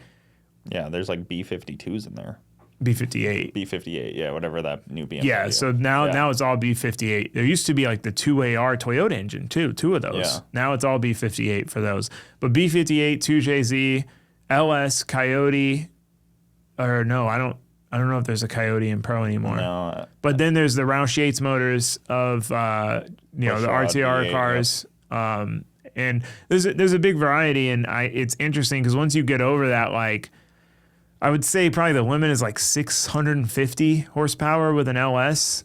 It's like, and even that might be a stretch. You're kind of like, you're going to deal with the same problems no matter what you do. Like if you're trying to make 1,000 horsepower in a drift car, it doesn't really matter what you make it with because you're going to have kind of the same problems, right? Like if you make it with a JZ or a supercharged LS, I still think the LS is better and you're going to have less problems, but I think there are simpler and more readily available parts as well. And you're not stressing it as much, 1,000 horsepower out of a 7-liter compared to 1,000 horsepower out of a 3-liter. There's a lot more stress on the 3-liter. My experience that I've found with the 2Js in drag racing, like with LS guys of the same weight, is they almost get to the same reliability point at like 1,1600, and then they both go up in price exponentially. Right. Because the LS, once you get to like 1,600, even on your baddest LSX block you got, you're going to be lifting the head. Right. You're going to be pulling those heads off, getting, going through cylinder heads, and like you're going to be hurting it pretty frequently. So like they get to a point where it's almost the same level of unreliability. Would you say like a 1,300 horsepower LS versus a 1,300 horsepower JZ? My opinion, not firsthand, outside looking in, would be that the 1,300 horsepower LS would live longer. Like yes, it would. Like if you had a 1,600 horsepower capable JZ, 1,600 LS, the LS would live longer. Yes. Okay. But then once you get to like 1,700, when you're really pushing it, it doesn't matter. They're both you're going to blow stuff up bad all the time at that point. Yeah. Right. And then once you want to get to like 2,000 to 2,800 ish, you need Coyote Big Block. Right. Oh, and then the other two seem insane. Just to be pointless. using. Yeah. Like you're just. And there's LS guys doing it, but what people don't realize is how often they have to maintenance and how expensive those LSs are. Those are like $50,000 LSs, exactly. Which at that point you might as well buy a big block. Mm-hmm.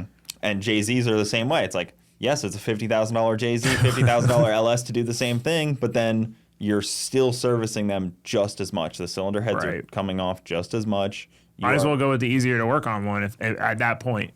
Or just, it doesn't even matter. You might like if you're trying to get to 2,500, both of those options aren't really. Yeah, they're not a great option. They're not really a great option because LSs start to tap out. Even with an LSX block, it just starts to tap out. Yeah. And maybe some people would argue with that. I'm sure there's plenty that would. Yeah. But just from what I've seen is like they get hurt very frequently at that level. And especially seems to be the case. There's really few cars that I race along with that are sub 3,000 pounds when you're in like street car, when you have radiator cooling system and like ethanol based fuel, not methanol. You have to use ethanol based fuels?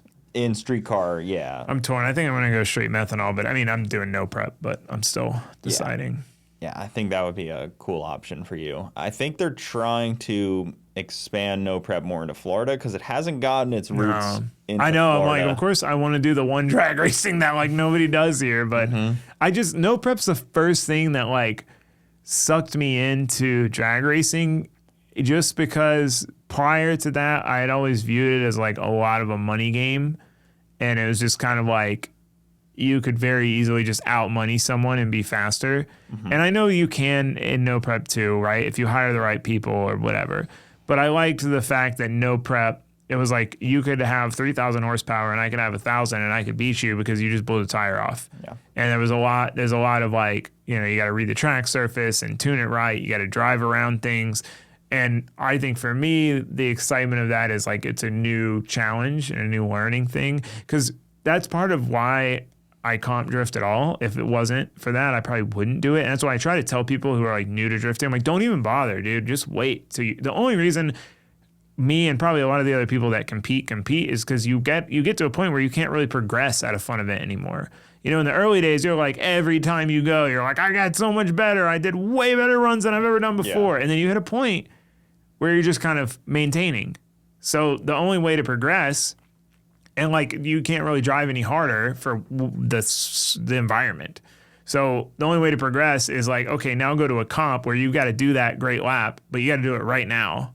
And that's what's so hard about comp drifting is like you might sit for 3 hours and it goes from heat of the day, 4 o'clock to nighttime. And now you've got to go do a perfect lap, like having no idea what the track conditions are like. You know, the visibility's changed, everything's changed. You know, there's a lot of calculating, and I'll drive myself nuts over like what tire pressure to use.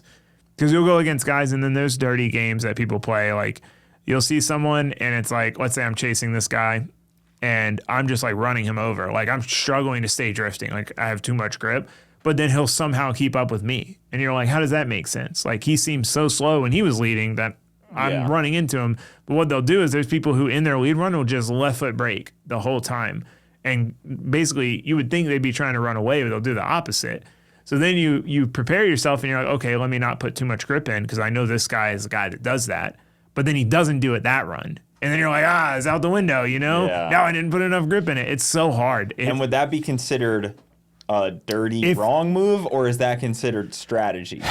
Most people would consider it dirty or wrong. Okay. But some people would consider it strategy. You know what I mean? Because at some point, like, you know, when you're staging, you can pull some crazy shit where you, like, you don't go in, you're kind of doing a staging battle, you're kind of screwing with the guy a little bit. Right. You can do those kind of things, and that's not considered, I wouldn't consider it dirty. I just consider it like a duel, almost like you're kind of playing the game. Yeah. Yeah. It's just like, I think that's where drifting and drag racing, and I would say maybe even a lot of other motorsports are different, is like, you know, like in drag racing, people talk shit straight to each other, or like there's like a lot of like build up of like, I'm faster than you, like whatever. Like there is that doesn't exist in drifting, but it happens behind people's backs. You know what I mean? Like nobody's like goes up, like you could have an FD driver at Clutch Kickers battling a stock Z, and he'll never say like, all right, we've got an easy battle, we're gonna win. He'll say like, you never know. You know what I mean? Like, so it is really different there. And I think that is what kind of causes the perception shift of like, it's seen as shady if you do stuff like that. It's like, beat me heads up. And like, I'm the type of person, I don't ever want to win on some technicality or because I want to drive better than the other person. And I only want to win because I drove better than the other person. And if I do some weird stuff in my lead run, but then there's so much, like when I started doing comp drifting, I would really screw myself because I was so used to fun events, tandeming with my friends and making my leads as easy to follow as possible. And then I would do that in comp and it would double hurt me because it would be really easy to follow. And I would also like not get a ton of points for my lead run because it wouldn't be super exciting and aggressive. Yeah.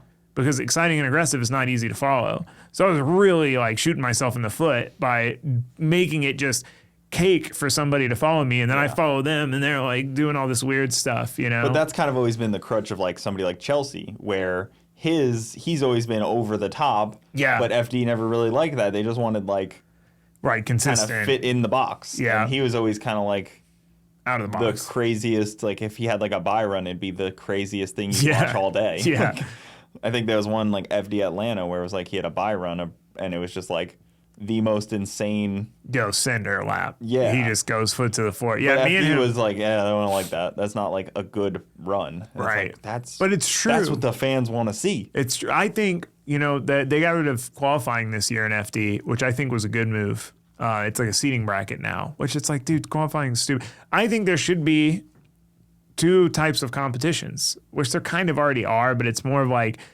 the final bout is like the hot boy style cars, and then they like compete like solo runs and tandem. I don't know, that there's that, but it's like solo runs are their own thing and tandem is its own thing, you know. And like you'll see when someone practices for qualifying, like what you do in a qualifying run is not the run you're going to do for tandem battles because it's not repeatable enough. Yeah. So it's like I feel like there should almost be two types of comps. Like Chelsea would fit. Chelsea's an amazing tandem driver too, but like his crazy style would be great. Like if you had like a solo battle comp, like go do the wildest solo run you can. And then like for tandem, it's like you kind of have to drive differently in a way that's consistent. Yeah, I feel like I've always seen like Frederick do really well, Osbo, in tandems, Right. because he's really good at like staying on somebody, Consistent. matching their style, and like and he doing can do what the judges want. right, and he can do like Chelsea can do a 100-point qualifying run or an 80. Like if it goes right or goes wrong.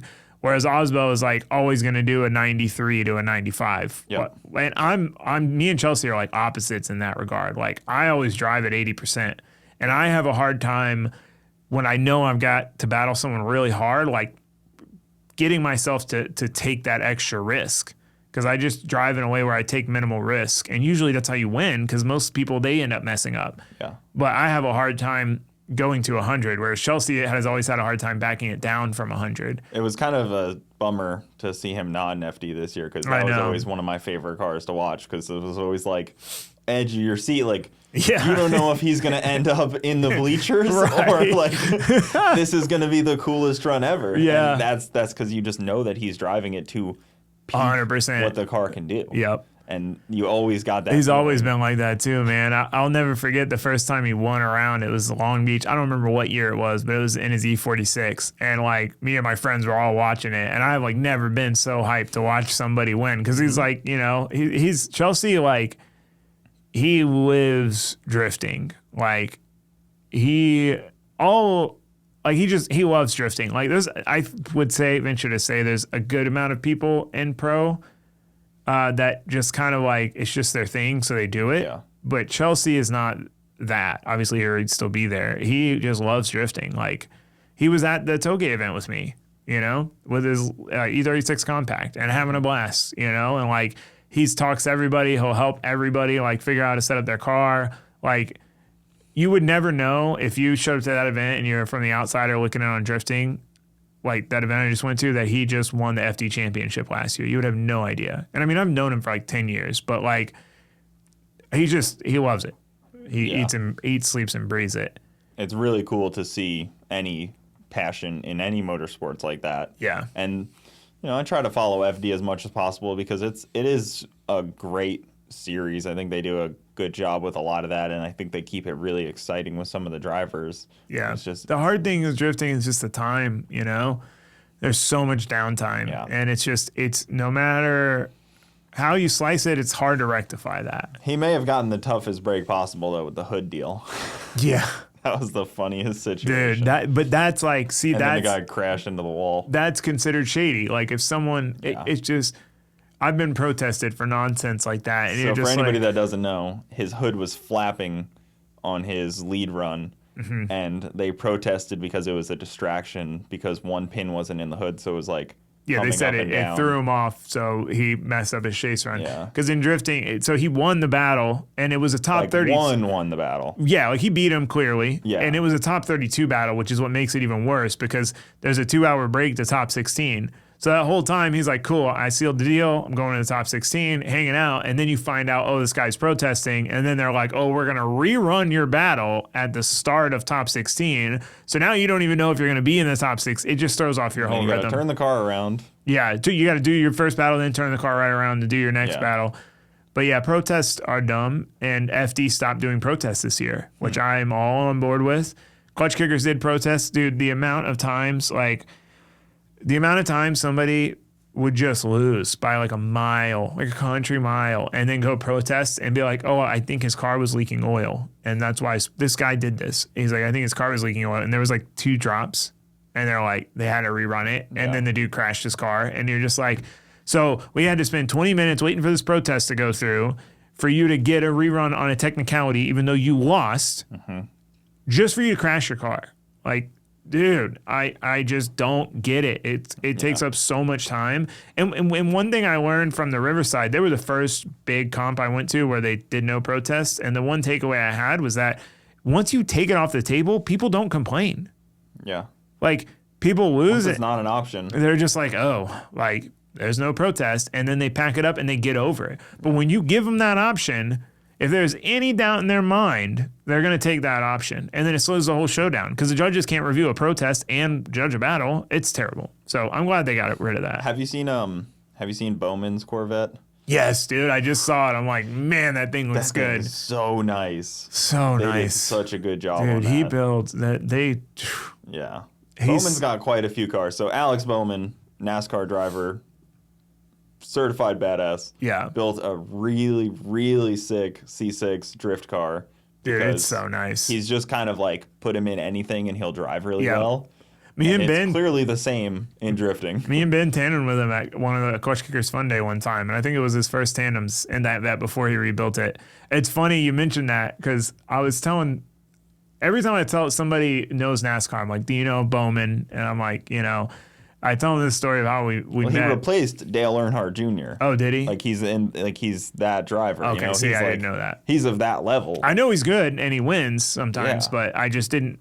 But I tell him the story of like how we were at Garrett's house before one of the races, and you were sitting next to me, and then he was sitting there, and I didn't know who he was, and you guys were talking about his vet, and then you were like, oh, Taylor, you have had a drift vet, like maybe you'll know, and he starts telling me about his vet, and he's like, yeah, it's like 500 horsepower PBM, and I'm like, this guy just started drifting and he's got a 500 horsepower vet. And I like wrote him off instantly. I'm like, this loser, dude, like thinks he needs a crazy car to start drifting. Like he's super modest, unassuming guy. I had no idea. And then I heard them say something that made me realize like, oh, you're the NASCAR driver they were talking about. I'm like if you come from another motorsport, it makes sense to start in drifting halfway. Yeah. You know what I mean? Like with a rowdy car. But I thought he was just some guy who had never drifted before, never did any motorsports before, and was starting with a 500 horsepower vet. And I was just like, dude, you're already like doing the wrong thing, And then I realized it. But he's super humble though, like, yeah. Because we did the first stint, that first race, and I led for a bit, and then he got by me. And since there was a second half of the race, I was like, I'm just gonna not fight him. Like I'll just stay with him, try to ride his bumper. And afterwards, I figured he'd be like, oh yeah, I was conserving the tires, like. Whatever. And he was like, dude, I tried to get away from you and I couldn't. I was like, wow, that's like, I really expected you to like say something that would insinuate that there's no way this amateur driver kept up with me. You know what I mean? But instead he was like, no, I tried. Like I tried to get away from you. So I don't know. I just thought that was really cool. Yeah. He's a very good driver. Anytime I've been around, like we go-kart raced with him one time and he's I gotta be insanely better at this than everybody else. We were just like, he was putting so much distance on everybody every like turns and stuff, and I was just like, oh my god, this is what. I mean, even he came to Clutch Kickers Fun Day, and I want to say, it might be maybe like his third time drifting the car, and was like tandeming with me and Ben, like and they're like, this is like this third time drifting, and he's tandeming, that's like a year-in thing that you should be doing a year in, and he's already good at it 3 events in. Well, there's a strong trickle-down of motorsports into other motorsports. Yeah. And I've even heard of like F1 drivers. Dude, did you see that? Wanting to get into drift cars. I've heard that an F1 driver bought an HGK car, but they wouldn't say which one it is. But that's huge. Like, if it's an active F1 driver... Yeah.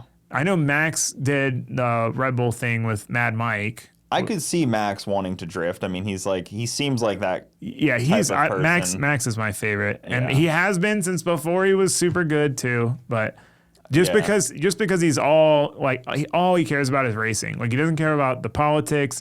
He doesn't want to be a celeb. Like he just wants to race. Like the man was up till 4 a.m. racing on his simulator. The night before a race, one time. Like, I was bummed that he didn't win yesterday. I know. I didn't watch it. I watched the end, but I feel like he almost like wanted to see Lando win, because they're friends. Yeah, not that I think he gave it to him, of course, but I feel like he maybe would have tried harder if it wasn't Lando. But he's so good, and people hate. And I used to hate him when I first started watching F1 regularly, and then. Because I was like, he's just an entitled kid. His dad raced and then gets him into it, And then it was like race in China in 2017. And it was like the most boring race ever. But he was just like dive bombing people. And I was like, you know what? I respect that. But no amount of money could make you a good F1 driver. No, I mean, look at Lance Stroll. His dad owns the team, and he still sucks. Like, no amount of money is going to make you a good driver there. No, and he's exceptional. But all those guys started so young driving. Like, even Lewis Hamilton, there's pictures of him as, like, 8 years old winning in go-karts. Racing go-karts. And, I looked at that at, like, a 25-year-old, and I was like, well... Yep, missed my chance. Yep, I've overshot it. Yeah, no, exactly. That's why when I think back to being a kid and that motorcycle opportunity I had, I'm like, it would have been cool if that worked out because, I mean, I'm happy with where I'm at now. I don't know where I would have been if that had worked out, but it would have been cool to start something so early. It's like that in drifting. There's like 15, 12-year-olds like that are Dude, good there's drifters. a 14-year-old kid from Japan who is in FD this year. Yeah. And he absolutely killed it at Long Beach. And you're just like, imagine 5 years of this same momentum is like you're going to be unbeatable. Dude, he was so good already. Skill and then you have time to develop skill. It's just like, of course, you're going to be great. Yeah. Like, it's really hard And to... the sim stuff has really changed the game of drifting, too. Because, like, I started, there was no sims. And, like, I was an early adopter of the sim. And people were like, it's a video game. And I'm like... I don't know, man. And then like I didn't have a working drift car when I got my sim set up. And then I literally went from before I had my break of not having a working drift car, having not really tandemed much. Like our tandems back then were like, we were like this far apart. And we were like, bro, we tandemed, you know, like we're on the same track. The sport has progressed so much, you know. But then like 4-year break, finally got a working drift car, went out, first event, won a team tandem comp. And like all I did in between was play the sim, and I got good at tandeming on the sim, and like it 100% translated to real life. And that was 7 years ago, and 8 years ago, and I've been telling people, and then now it's like accepted as like, oh, like it actually. That drift series that they do over in Europe seems pretty good. The drift games guys do, and I feel so bad for those guys, but. Oh, dude, that was horrible. I was like, I don't know any of those guys. I only watched when they really started building that deal. But I felt so bad seeing that thing, seeing their whole shop burn to the ground. I know. I can't understand. I can't imagine it. And dude, it's like conspiracy theory people who are like, oh, it's an insurance thing. I'm like, y'all really don't understand how this works, do you? Like, these kinds of cars aren't insured. And even if they were, you're not going to get, like, I just hate when people... My car's insured as a 99 Camaro. Right. You're going to get $2,500 for it, maybe. Yeah, maybe, if I'm lucky. Like, you know what I mean? Yeah. 300,000 mile 99 Camaro. I mean, my Vet's not even insured, and that's the most expensive car I own. Yeah. So it's like, if my shop burns down, what? What are they going to give me? Nothing? Yeah. So, like, the fact that people, like, that's even in the conversation just drives me nuts. I'm like... You're so stupid. Like, why are we even bringing this up? But they had to have spent so much money building that out the way that it was. And it was so cool. Good. It was so cool. It was like the peak shop for like just cool. Like, yes. That's my, like, it didn't look like that much work could really be done there because it was kind of a little odd for that. Right. But as far as cool, like it was aesthetics vibe, dude. Yeah. And that was like my thing is like seeing the cars go is like, that sucks, but more is the shop because like, I like shops and stuff, and that's what impresses me the most is the shop. Because the car, you always kind of want to do it different. I don't know. I guess it's the same thing, but the shop was so cool, and seeing it go is so sad. Cars kind of come and go, and like the shop is like maybe that's what it is. Like it doesn't matter what cars are in the shop. The shop's still like the shop's still a thing, yeah. and the way they did that shop was different than I've ever seen a shop done, and. Whereas like every car, there's always something that's kind of similar. Whereas the shop was so unique. Maybe that's part of why, for me, I feel more for the shop than the cars that were in the shop. Like it's more sad for me that they lost the shop than the cars, I guess. They're both sad. I'm not saying they're not both sad. It was, it's a very tough deal, especially going into like they're having an event and doing all this stuff. And he was like... Also, he was like, I lost all like my memorabilia of like collecting over the years. I'm like, that's so like irreplaceable stuff. Like just, like little like things like a trophy that you got, even if it's just like a little shitty plastic trophy, like a big check, like cool things that are just like. Oh, I'd be so sad if I lost all mine. Wheels, like just. I literally thought about that after that, and I was like, I've always thought about, I have mine kind of spread out, some stuff in the house, some in the shop, and I'm like, should just put it all in one place, but it's like for that reason, probably not. So at least if one burns down, you have, some memorabilia somewhere else. Yeah, it's tough. Years of hoarding, but that seems like a cool series. But of course, it's in Europe, so it makes it a little tough. Because they have the Irish Drift Championship, and then they have drift games, and that one's definitely like it's very different, and people often compare them, and it's like they're different. They're different things, guys. Like. people always like try to compare one to the other, and they're like, well, Drift Games is better, and then it's like, no, FD is better, and it's like they're different, and they both have taken different approaches to this. One's not better than the other. Well, they evolve over time. I mean, if you look at like early FD stuff, I'd love to talk to like somebody like Tanner Faust and hear like, because Tanner Faust won early FDs with like some, like a stock looking 400 horsepower Z. Yeah, wild. Completely different. And like Tony Angelo, like early stuff.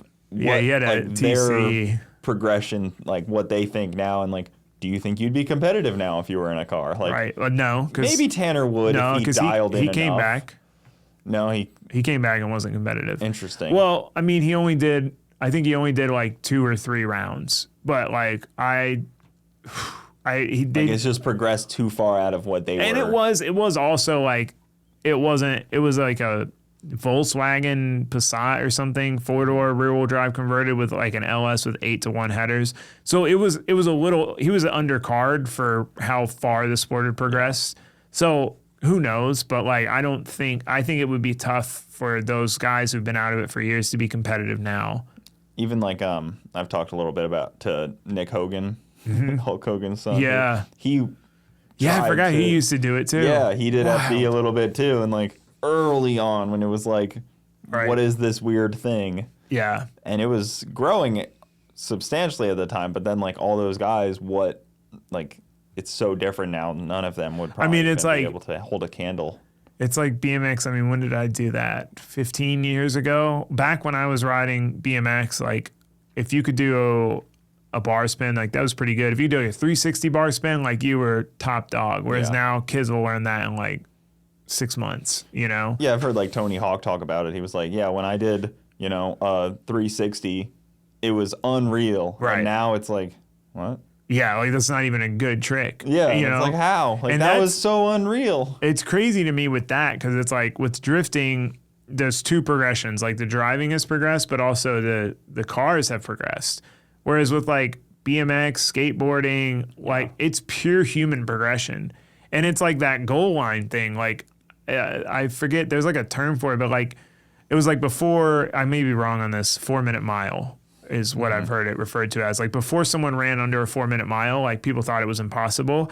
And then once one person did it, like 10 people did it within a few months. And it's like once that goalpost gets moved, that's what you reach for. And especially when nothing else has changed. Right. Like Right. Everything else is the same. So like in drifting, skateboards haven't changed. No, and bikes haven't really changed, like a tiny bit. But even in drifting, like at the grassroots level, like when I would go to an event back in the day, like if a tandem was this far away, so like that's what you'd shoot for. And if you got there, you're like, okay, I made it.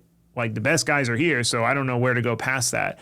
Whereas then at some point, probably 5-6 years ago now, a good tandem started to be like nearly touching doors. So now the kids that start tandeming today, within 3 months, they're like running door, because that's the goalpost. So they just get there so much quicker than we did, because back when I was starting tandeming a lot, like nobody was door tapping each other and nobody was getting close enough to like touch. Like that was like only the top level. Well, even with how fast cars are going in the quarter mile. Yeah, like same thing. 7-second cars are just like another one. Yeah, like, there's like a gajillion of them here. 6s are even starting to become like more, you heard about another guy going 6s. Right. And it's just like, Jesus. That's wild. Yeah, it's like, where does it stop? Yeah, I mean, at some point, it's like, it has to stop eventually because you really can't go that much faster. No, yeah. There's a limit. Yeah. Or it just gets so much more difficult and so much more expensive, but like, there's got to be a limit. I mean, with FD, it's just, I guess, how fast you can go, how much faster a lap finishes. Yeah. Well, it's just the consistency. Like James Dean really pushed FD to the next level because he came back and he won 3 years in a row. And it was, before James Dean, you had the guys like Chelsea who were like put on a banger chase and lead lap, but then might mess it up. And then you had the guys like Osbo and Forsberg and whatever who would do like a pretty decent chase lap, they'd drive conservative. Whereas then James Dean shows up and he's doing like the aggressive dude's chase lap, but consistently. So then it's like, okay, like this isn't going to cut it anymore. I can't hang back a car width, play it safe and just not make mistakes. Like, I got to be pushing as hard as I can. It is pretty crazy. He won 3 years in a row. 3 years in a row. Yeah. And he had been out of it for a long time when he came in. Like, he had done it like way back in the day. Yeah. Shows up 3 years in a row and then didn't have a drive. And that doesn't tell you how unsustainable it is right now. And that's like, people are always like, why don't you do FD? And it's, maybe one day, but it's just like, when you think about the fact that it took James Dean however many years to get a drive to come back after winning 3 years in a row, like, how sustainable is it really, And for me, I'd have to build a whole nother car to do Pro Spec, because like my vet will never work for Pro Spec, and then I can't run Nittos in Pro Spec. So there's just no. I'm in a Don't weird. they control what ECU you can run too? Yeah, it's got to be a link. Yeah, which I don't got nothing against Link, but like nothing against them, but just like. But like I've always ran Hollies on my LSs, so like I would have a really hard time trying to switch my car to a Link, and so. It's a lot. It's a lot to. Whereas say you in have Pro, to build you don't have to do that. Yeah. In Pro, you can run whatever ECU. The silliest rule, in my opinion, in Pro Spec, is they made it to where you have to run a stock column and a stock pedal box. Yeah, that's dumb. Which, like, my car, I would have to rebuild so many things to go back to that, because you save so much space by doing a manual pedal box and a race column.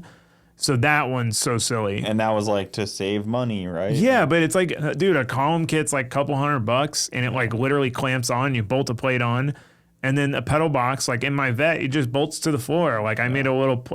Like it's just as expensive to get all the badass like pedals factory and like stuff, everything and like all the nice reservoirs and stuff like. And like with stock pedals, you would really need to run dual caliper, whereas with mine, since the front and rear brake masters are separated anyway, I just run it inline because it doesn't matter; they're separate systems. Do you have shock sensors on that car? I'd be curious if that's like anything to gain. Yeah, probably. Because it's big in drag racing. It probably do a lot, honestly. Like between shock sensors and you could see what data you're getting. I'd imagine wheel they speed, run it in. angle. Yeah, some of the guys, some more than others. That's the other thing about FD. It's like from the highest level built car there to the worst. Like the worst, the lower level, I would say maybe even the bottom 5 cars are built like my vet puts them to shame. Yeah. And these are guys competing in Pro 1. So there's a huge disparity. So the guys at the top are running sensors for everything. I know they have steering angle sensors and stuff, but then there's guys at the bottom getting it done with like more bare bones equipment than I have, and I'm not even doing FD. Yeah, they've just built to the rules. Yeah, only. like they've just got they're just doing it. 800 horsepower LS or something, and they still can get it done. Yeah, but it's hard. I've known Jonathan Hurst. Yeah, for Hurst is a good time, example, and he's always been like, I ran FD this round for $1,000. Yep. Like, you know what I mean? Like that kind of guy where he's like. He's super doing it on the it. budget and like getting it done, and like his car, it's been more competitive at times, and he's fighting with teams that have 2 semi trucks when they pull up. Exactly, and 12 different guys. So that's the interesting thing. It's not like across the board you're going to see shock sensors. It's like you might see them on the top couple teams, but then the bottom couple teams you might not even see. I mean, now you would, but a standalone, you might see a stock ECU, and you're like, what is this? Well, like disparity. You also need somebody to interpolate that data. Yeah. So like I know RTR brings like the baddest Motec tuner in the country out. Right. And he's the guy. I've heard his name before, but Ray, is it Ray? I think so. Yeah, I've heard of him before. I know he's like the main dude in the team, but I don't know and I'm pretty sure he's a tuner, but I'm pretty sure he's with the team, not Motec, so I don't know. Yeah, and like one of those like. But he's like, seems like that like guy, like the wizard. Yeah, you need somebody like that. If you're going to have all that data, but you don't have somebody to like figure it out, weed through it and tell you what's going on. Well, and even I was listening to an Adrian Newey podcast, or like a podcast with Adrian Newey, who designs the Red Bull cars. I'm sure you know. I don't know if other people know. Anyway, he was talking about. He just wrote a book on that deal, I think. Yeah, I know. I need to read that. But he was talking about Survive to Drive, I think it's called. Is that what it's called? Yeah. Oh, that's funny. I think I'm thinking of the same guy. Yeah, I don't know if he just did that to try to. Maybe, probably. But he's developed like 20 championship winning cars. But the interviewer was asking him like, what, because back when he started, there was no like data, so like, and they didn't really have like aerodynamic knowledge and whatever. But he was basically asking him, like, which is more important? Or, like, now that there's so much data, do you even need the driver input? And he's like, yeah, absolutely. Because, like, you know, the driver will, like, certain drivers will drive around an issue and they'll be like, oh, it's understeering. It's understeering. So then they, like, put more front wing and then it understeers more. And they're like, but it's the driver it was unstable on entry. So the driver did something different. So then it understeered. So it's like you need both. Moral of the story. Yeah, so that level is crazy. It's insane. They have cylinder pressure sensors. Yeah, cylinder pressure, insane. Individual cylinder pressure sensors. The amount of people that are watching data in live time is crazy. Like they're getting data per, like, it's live feeding right to the semis. Yes. And they all have dual monitors. There's guys looking at everything. Like they're live tuning it. And then back at the factory, there's a whole nother room of 100 people looking at data that's being sent back there. It's insane. Yeah, I like F1 for that reason. Same. Just because the most amount of everything technology trickles out of F1, like an insane amount. You're just like, what happens if you just take this, take motorsport and turn it to extreme? And like that's F1. Just watching what they're doing with their hands on the wheel when they're driving. They're changing brake bias from one corner to the next. Yeah. It's insane. It doesn't even make sense. And they've had to limit their budgets from like $100 million on a car a year. No, like so they're trying to like bring their budgets down. So now it's the team overall is $150 million a year, and that doesn't include the 3 highest paid people. So like if you had like 2 super high paid drivers and then like the team principal, but what Red Bull, Ferrari, and Mercedes were all at about 500 million a year before. 500 million. But then I saw a thing, I don't remember where I saw it, but I'm pretty sure Mercedes said they saw, like, they got so much advertising out of it that they actually, like, profited, like, and the prize money's insane, too. Yeah. Like, the prize money's, like, $1 billion, like, spread out or something.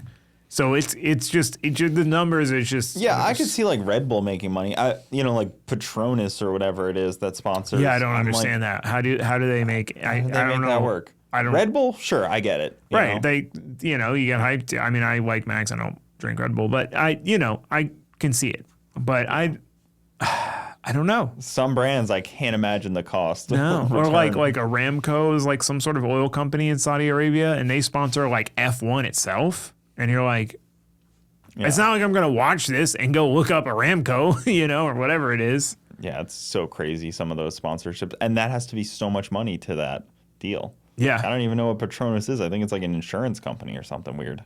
I think they make fuel or something, or oil.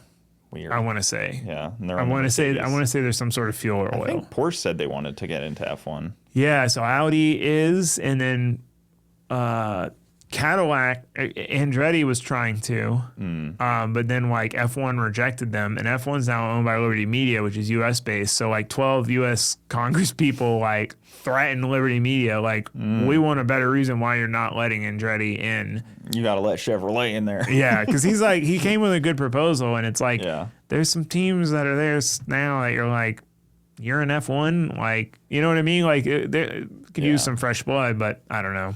It'd be really cool if FD could use that track in Miami. Yeah. that at the Hard Rock that they set up just for that. Use a couple turns. You would think, but I don't know what happens to that during the year. It's a parking lot most of the year. Yes. It's the Hard Rock Hotel. They use the parking lot for. That's so dumb. I hate the American races because of like that. Because it's all like. Like Vegas is just the strip. Yeah, and like the Miami race, like just a 3-day ticket with like maybe a seat is, I think, like $1,500 per person.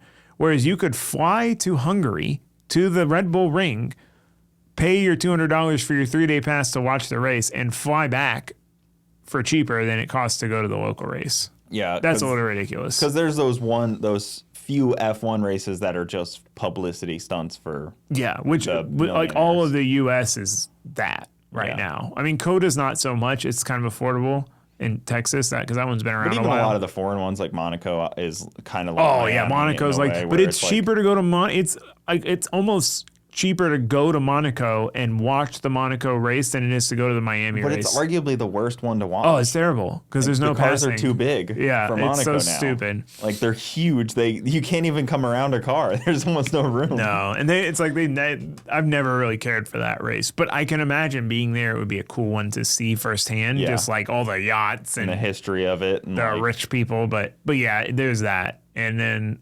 the Saudi ones. It's like it's just oil money, you know that. Like, dude, I remember the first year of the Jeddah one, which I actually liked the track. Yeah, I can't believe they went back to China this year because they didn't for a while. And they didn't go to Russia. I kind of like that China track. That first turn is really interesting. First turn combo. But the Jeddah circuit somewhere in Saudi Arabia or somewhere in the Middle East, let me rephrase.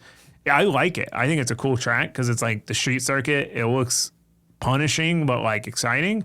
But I remember the first year they were there was like a missile strike on an oil refinery like 6 miles away. And they're like, no, it's fine. Like, we can keep racing. And then there was like something small, and they were like, we have to postpone the race. And you're like, but not for a missile strike? Well, that's what they happened last year with like Moscow. They're like, they're invading Ukraine over there. Yeah. And there's like bombs and stuff. And like, you can see the track while they're invading a country. It's like, oh, that's pretty bold. Okay, maybe we shouldn't go there. But then China, you're like, well, that's also kind of questionable. Yeah, no, yeah. I think somewhere in the Middle East, they're building a track that goes like 2 stories up in the air. No, 20. 20, yeah, like tall. Yeah. Up in the like air a and Mario then back Kart down. track. Yeah. It's like, oh, okay, that seems safe. We'll see, though, because, like, you remember that line thing they were supposed to build over there? Yeah. And it's like, now they're like, it's going to be a mile long. It went from like 100 miles to a mile. Yeah, they're like going to cross a country, and then they're just like, yeah, actually, it's just going to be like a little. Yeah, like it's going to be a strip mall. You're like, oh, okay. I mean, they've done pretty well at, like, you know, you look at, like, Dubai, and they've, like following built through actual islands. Oh, yeah, that's true. Yeah, they built some crazy stuff. I just remember seeing that line thing, and I'm like, I don't understand. Like, 100 miles of like a building is a lot of building.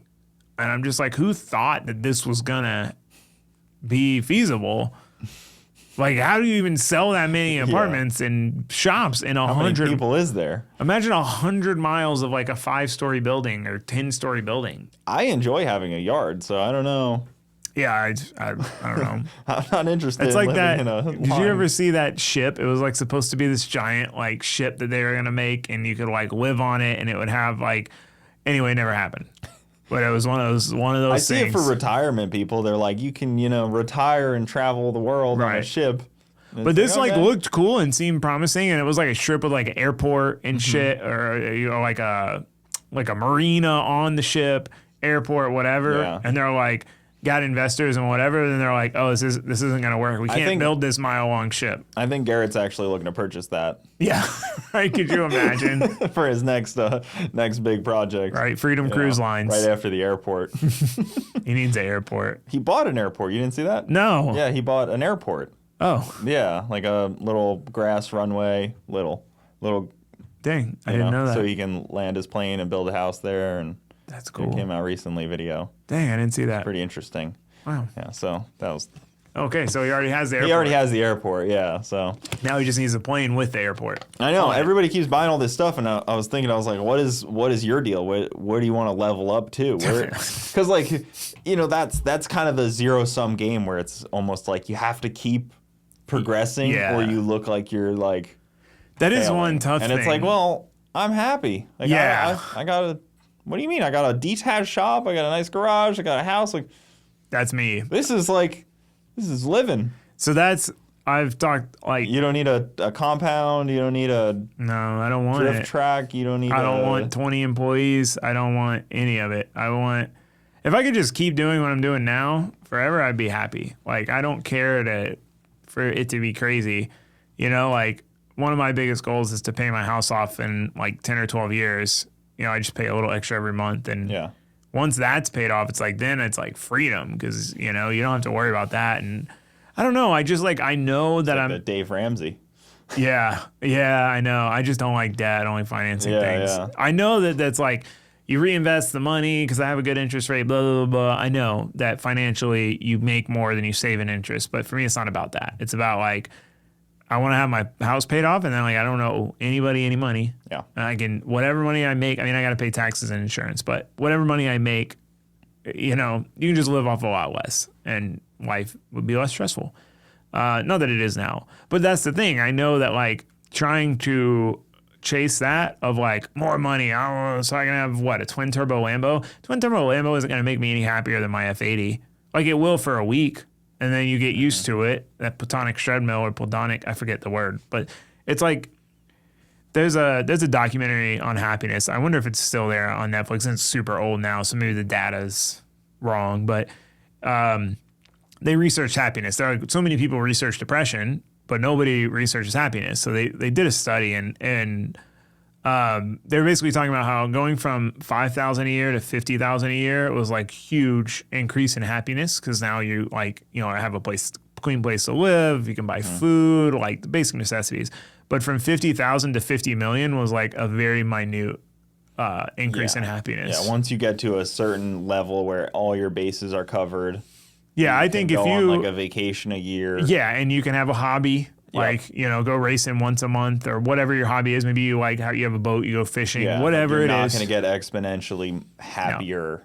No, if you go from having, you know, a center console, little fishing boat you take on the river, and then you get some $1 million quadruple engine. Yes. You will probably be more unhappy, actually, Yeah. with the maintenance and the ownership of that. You'll probably use it less, and you'll probably enjoy it less because it's too expensive. And like, I don't see more money making me any happier. So my goal is just longevity.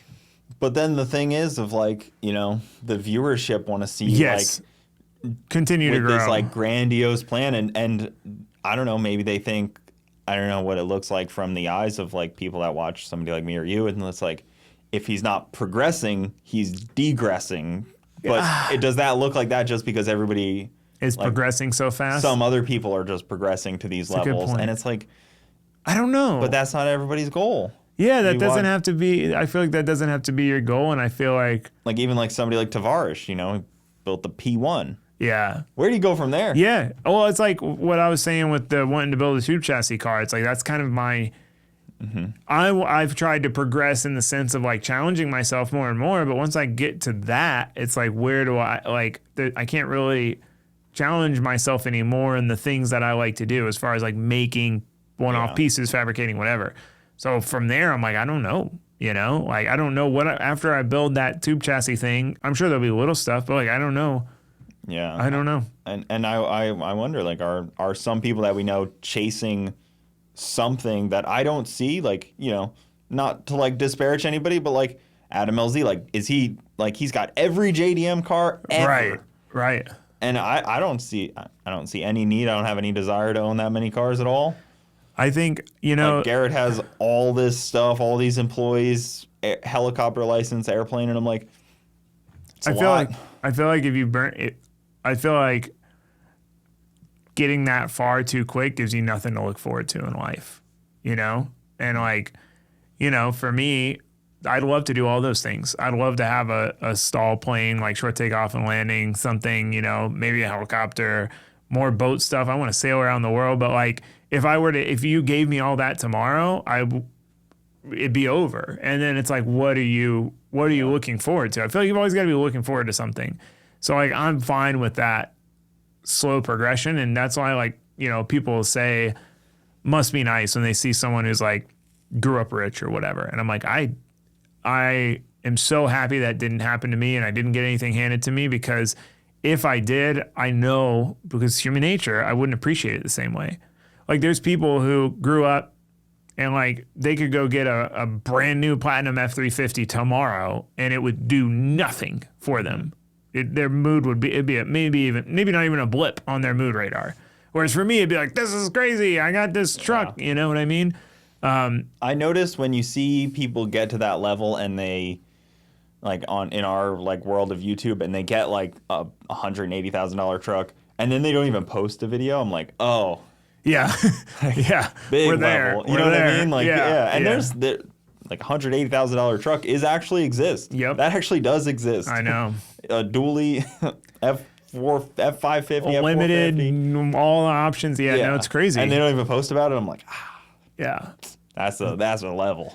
Yeah, I'm not And there. that's not even must be nice. That's just like, you're at that level. Yeah. Because it gets there at some point, maybe. Yeah. Not everybody does, but there is that level. I just feel like the extra stress of trying to do this crazy growth thing or whatever wouldn't be worth what I would gain out of it. But I don't know. I could be wrong. And like, the whole having like a bunch of employees that were like rely on your Right? like, That sounds stressful. Like I your would feel YouTube bad. business.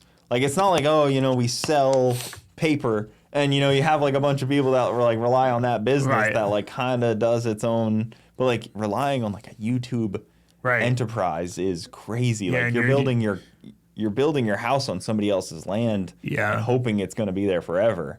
Yeah, and that'd be a with lot of YouTube. pressure on my like shoulders personally. Like if I had several employees, and it's like if my videos started doing bad, like now it sucks. Whereas like if I am like, oh, whoa, man, now I got 3 people to feed or whatever, Becomes a machine. So I guess for me, my growth plan isn't like that. It's trying to try different things, B, progress myself and my own skills, learn new things, C, fine tune what I have. So like I have so many more things I want to do to my property and my shop, and I don't really plan on ever selling it and going for something bigger because I don't really need it anyway. Yeah. So it's like, and there's so much I can still do. So like, maybe once I run out of that stuff, then I'll have to reevaluate. But for now, I just want to keep making what I have better. I want to dial in my bus, get it like sick. I'd love to like get the bus really dialed and then do like a road trip where I like put the black F80 in the back because I could drive it around and drift it and grip drive it, road course it, and then tow the jet boat and then just like spend like 3 months on the road and go like drift, road race, and jet boat all around the country. Launching the jet boat without. I know. To watch. I saw a guy who Have like to launch it with the BMW. Yeah, I could do that.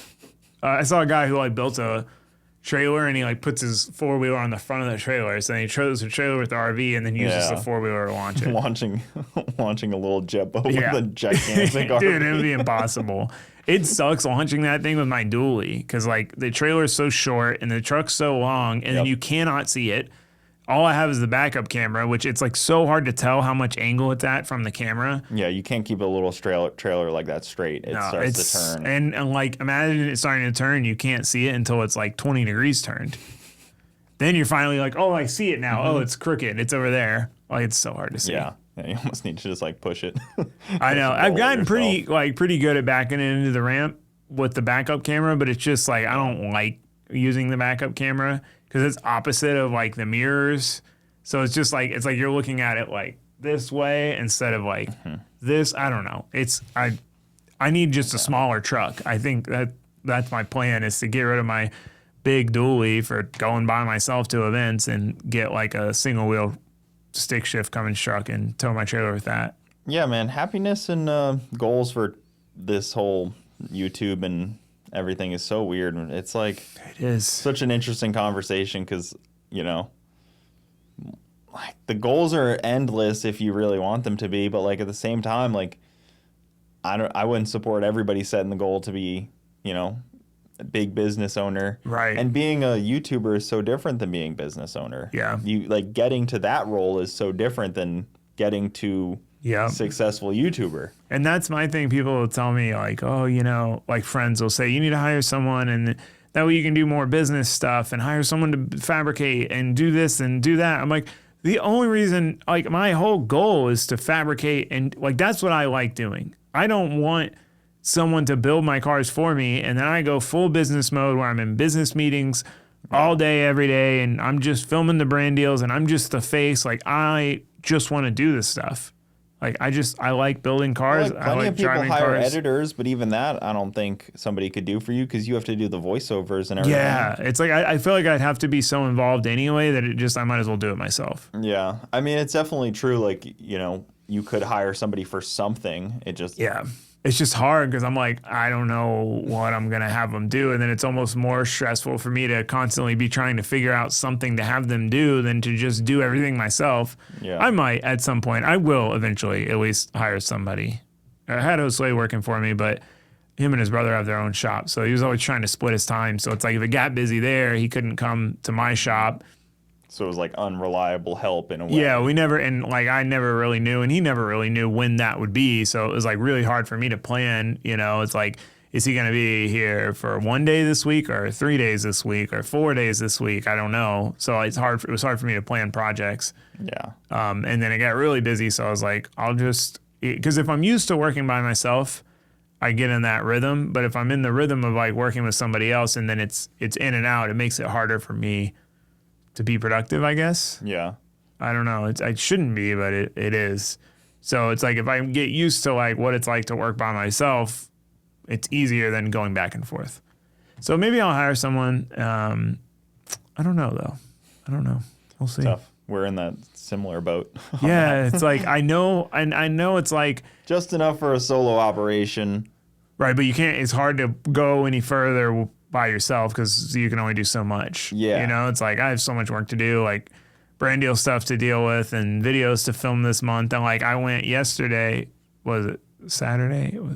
Yeah, Saturday I edited, then I took my boat out. And then yesterday it was Adam's birthday, so we went on this cruise and we ended up going like hanging out all for a long time. So I got back late. I'm like, well, it's too late to start working on this yard project now. I'm gonna take the boat out. So I took the boat out. And then today I'll probably get back late and be like, I'm gonna take the boat out. But but that's bad. Like I don't normally do that. I normally work 7 days a week, And I have gotten better at giving myself that time. Cause for the longest time I was like, if I don't post a video for like 4 days was like my limit. Like if there's more than 4 days between me posting a video, my channel is going to just crash and burn.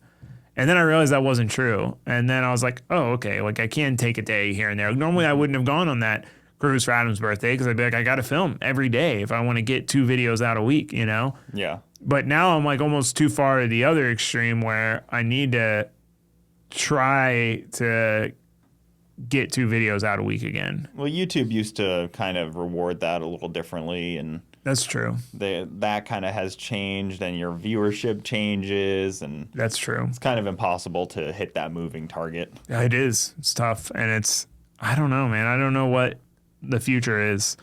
I hope I've got enough projects and things that I'm passionate about to work on and that people will be interested in for the next like 10 years. Mm-hmm. If I could just make it through 10 years, that's my goal. It's just keep doing what I'm doing for at least 10 years. Keep doing this for 10 years, yeah. Yeah, and like use that time to like, and those projects to like get my house fully dialed in, like renovate my kitchen and the yard and do a fire pit and do more to the shop and like, use that motivate. Like that's the thing I do like about YouTube as well, is that it gives me that extra motivation. It's easier to be motivated to go work on your stuff when you're also getting a video out of it. So it's like, okay, I'm making progress on a project and I'm getting a video out of it, which is my job. So it's like a double win. Whereas if it was like, okay, I have 2 days off. Do I want to go work on my project? Do I want to hang out? Do I want to go visit my friends? You know what I mean? It'd be harder to decide. Yeah, I know that's tough. And I was even thinking like, that's why a podcast is something that you could add to your thing. It is something I really need to do because I like talking, as you can see. Yeah, I mean, definitely. I actually have King of Jibber Jabber on the top of this. Doesn't even say your name, it's just King of Jibber Jabber. I love it. I don't know where I came up with that. I started saying that, but it's stuck.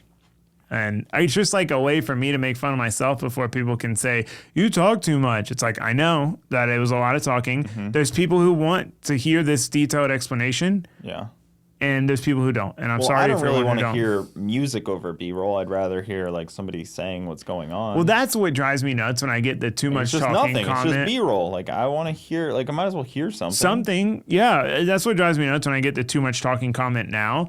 Because I'm like, yeah, in my opinion, the too much talking comment is when you pop on someone's video and it's like 3 seconds of them working on something and then they talk for 5 minutes and then 3 seconds and then they just talk and it's just talking. But if I'm talking over doing work, like work is being done, so...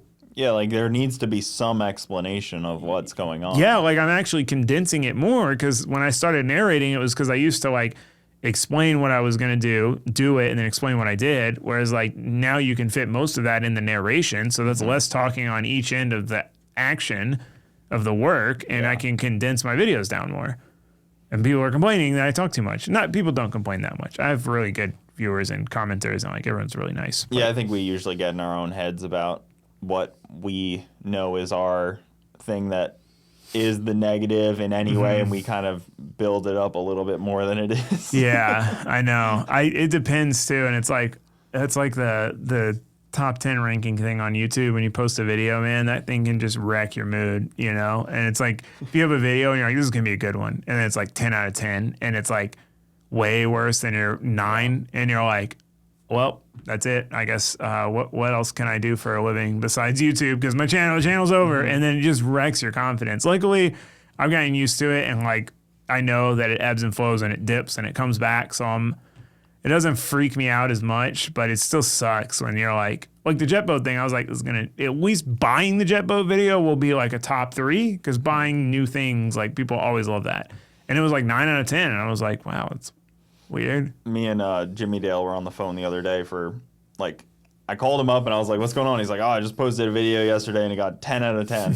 And I was like, oh, shit. I was like, watched through a little bit of it and, like, remade him a new thumbnail and title, and it bumped it up to, like, 7 out of 10. And it was already up for a day, and I was like, dude, that's pretty big. Like, that's pretty good. And I was like, yeah, if you get a 10 out of 10, like, we should try to... Yeah, you got to change something. We should try to fix it. Yeah. And I told him, I was like, your thumbnail doesn't really portray what's going on here. Right. And it was like a kind of a meme kind of thumbnail. And I was like, they just never work. No. It's like you were talking about with the long build series, like the vet. It's like one thing I've learned is that like up close thumbnails never work. Like you take a picture of like the PDM and the fuse box wiring that you're doing. Yeah. Gonna get half the views. You gotta take a picture of the car. There's only so many angles of the car that you can take a thumbnail of. It's challenging. Very tough. And even on the thumbnails like that, like he didn't realize. I was just like, we can help this a little bit here if we just put our heads together for a little bit. And don't give up on it. He's a special case because he does everything on his cell phone. Oh, really? Uploads, films, everything. So I was like, well, I have Photoshop, so let me help you out a little bit here. Like, I can kind of try to make something a little bit more... Right, a little bit nicer. Yeah. I sucked at using Photoshop. I edit my pictures on my phone, too. Interesting. But I edit my videos on a computer. Yeah, he edits and uploads everything. He's I like, don't understand. It takes like 6 hours to upload it from my phone. I'm like, oh my God. Oh my gosh, dude, no. Why would you do that? Yeah. I don't understand. I don't even like editing on a laptop. Like, I like having like a mouse, a keyboard, and 2 monitors. I have 2 monitors, but I use a laptop. So I switched to Final Cut, and now I actually only use 1 monitor to edit. But I used to like absolutely need 2 when I used Premiere. Because I had on 1 monitor, I had all the footage, and then on the other one, I had like the timeline and the video. Yeah, I've only ever used Final Cut. I've never touched Premiere. Yeah, I used Premiere for all the way up until like 6 months ago. And I got a Mac. It's kind of a long, stupid story, but I ended up buying a Mac. I convinced myself I needed one for a second monitor for Premiere because my other laptop, I thought, didn't have a port to hook up. I was like, I had this idea of like, I'm going to bring a portable second monitor with me and I'll edit on Drift Week because that's my one gripe with editing on trips. But then I was like, oh, my laptop doesn't have the port, but it did have the port. I just didn't realize it. So then I bought a Mac. And then I didn't even use the second monitor anyway. But the Macs for editing are really good. Yeah, and then I was like, if I'm getting a Mac, I'm going to get Final Cut because I'm paying like $50 a month for Premiere Suite or whatever. And like Final Cut's $300 and you're done. So I just got Final Cut. Yeah. And I like it. Now it took me a hot minute to get used to it, like 2 full videos, but I like it now. I don't know if I could. I don't even remember 6-7 years of editing on Premiere, and I like don't even remember how I did things on there.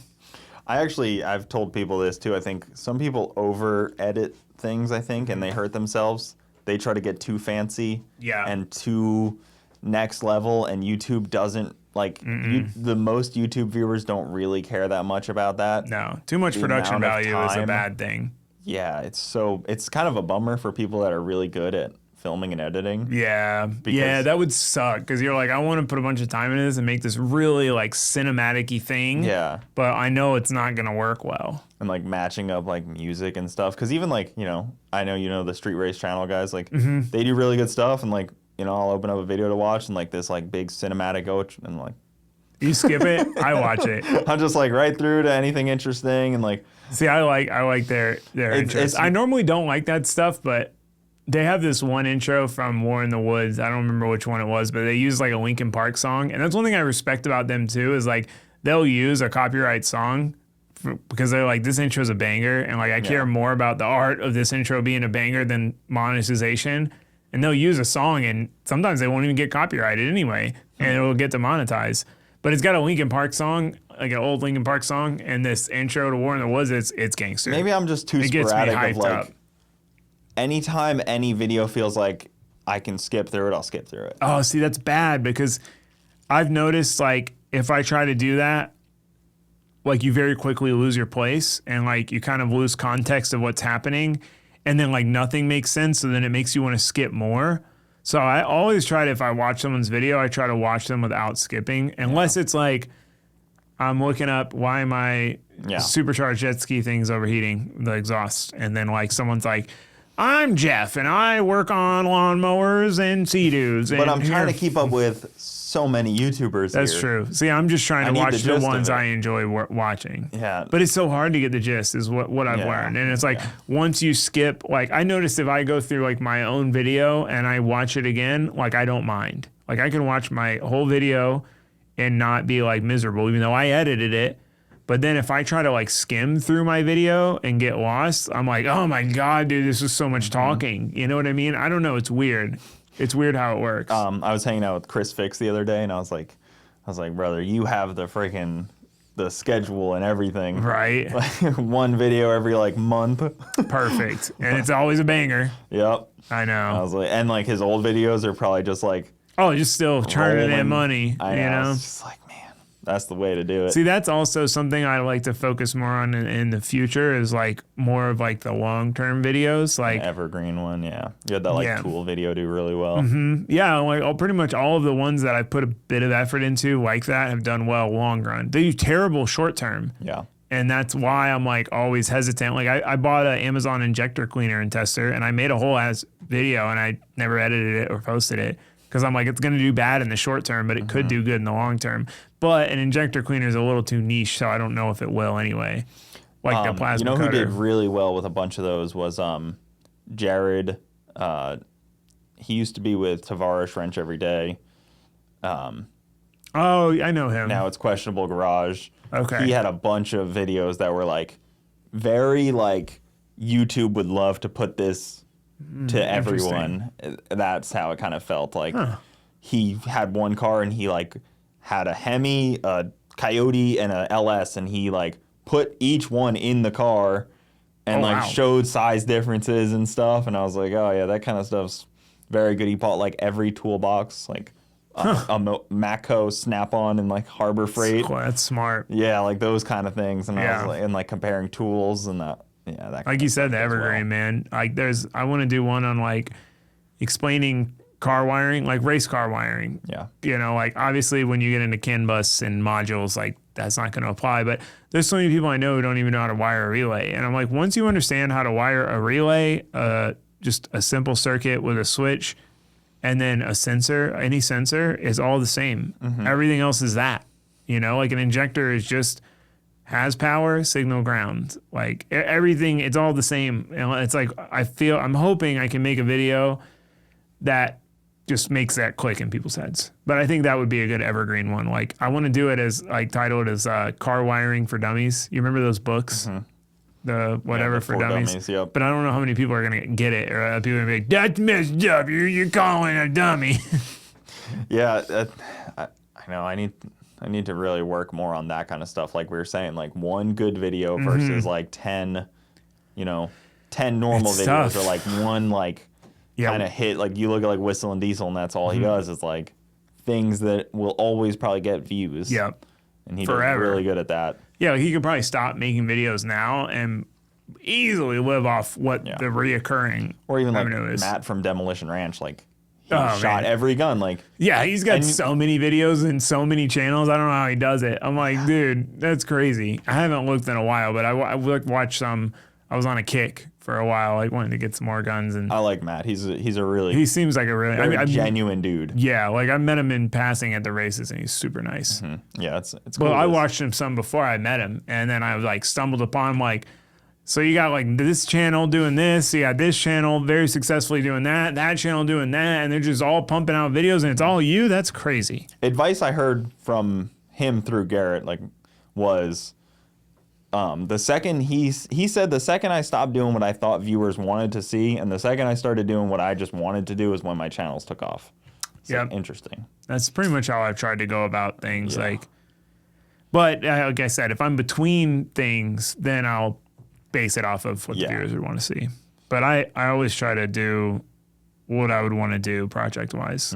Because otherwise it's going to show, right? Like if I'm not passionate about what I'm building, people are going to be like, it's going to be obvious. Also, why not just, put some slick tires on the Corvette and make some no prep in that? I do kind of want to do that. Like I want to, like you could really go pretty fast in that thing. I know. I kind of want to try that just for fun, and it would probably make a good video just to do it one time. Just put some slicks on it, and then or some radials. And Does it have any way to slip that clutch at all, or would you have to just do it? That clutch will slip. Yeah, that clutch is good. I have a slipper valve too if I need That's what I was thinking, a delay valve, but it doesn't. That clutch is really like that clutch will slip. Not My very old on clutch, enough. I used to have a quad disc 7-inch clutch, and it was horrible. It was an on off, and it was like I've never worn a clutch down that much. Like props to Tilton, they made a good clutch that held up because I wore it down to like paper thin on all 4 discs. But it was just because like I had to. There was no way to slip it. It made the car so slow off the line because I spec'd my transmission out with a really tall first gear, so that way you had a lot of time to kind of pace the lead driver when you left with it before you had to shift. Oh, cool. So you could kind of see like, okay, they're going, they're not going, they're going, they're, because sometimes what'll happen is like you'll be chasing someone and you'll leave with them, and then like right as you go to pull the shift, they like hit it, and then you're screwed, So, but with that clutch in the tall first gear, the only way to leave the line and not have a huge risk of stalling was to spin the tires, which is slow. So the new clutch is way better. So it could be pretty decent for drag racing then if it's got a long first gear. It does have a long first gear. And I can put whatever rear gear in it I want, too. Oh, yeah, true, because it's got the winner's deal. The quick change, yeah. Yeah. That'd be fun. I should do that. I could play around with rear gears, too, while there. Just like, let's try a different, a shorter rear gear. Yeah. Let's try a real long one where it's like, whatever. Yeah, that's not something many drag racers have the ability to do. Right, change their gears. Not at the track, not really. I mean, I guess you could. But not easily. I can do it in literally 2 minutes. Yeah, I could do a third member on my car, but it's like a whole freaking project. Yeah, it's like an hour, 2 hour minimum. You got to pull the axles out. Oh, yeah, true. But I have a whole third member chunk, so you just have to pull the axles out, RTV, and just... Yeah, you could do it if you had to. Yeah. But I just literally take a plate off, switch, put a plate on. But once you find the gearing, like in my car, you don't have to change it. Yeah, in drifting, it's different for every track. Yeah, you're not going to be like suddenly at a different track and like, oh no, I have the wrong gearing for this distance now. Yeah, it's the same distance every time. It's always the same everything. Yeah, that is, I would say, one of the best tools I've ever had, like, added to a drift car is the quick change. Like, having the ability to change your gearing. I think the quick change for, like, a comp drift car is worth 200 horsepower. Like, I would rather have a 600 horsepower car with a quick change than an 800 horsepower car with that one. Just to be able to dial it in. Because you can just use the exact amount of power you have. You can put just enough wheel speed to where the engine gets just to, like, peak power and just stays there. Oh, that's cool. Whereas, like, if you can't do that, you've kind of got to compensate by having more power, but then you're just overspinning the wheels, and being able to dial it in is huge. Yeah. It's a big help. Well, that's freaking cool, man. I've had you here for I know we should wrap it up. a long time. I gotta pee.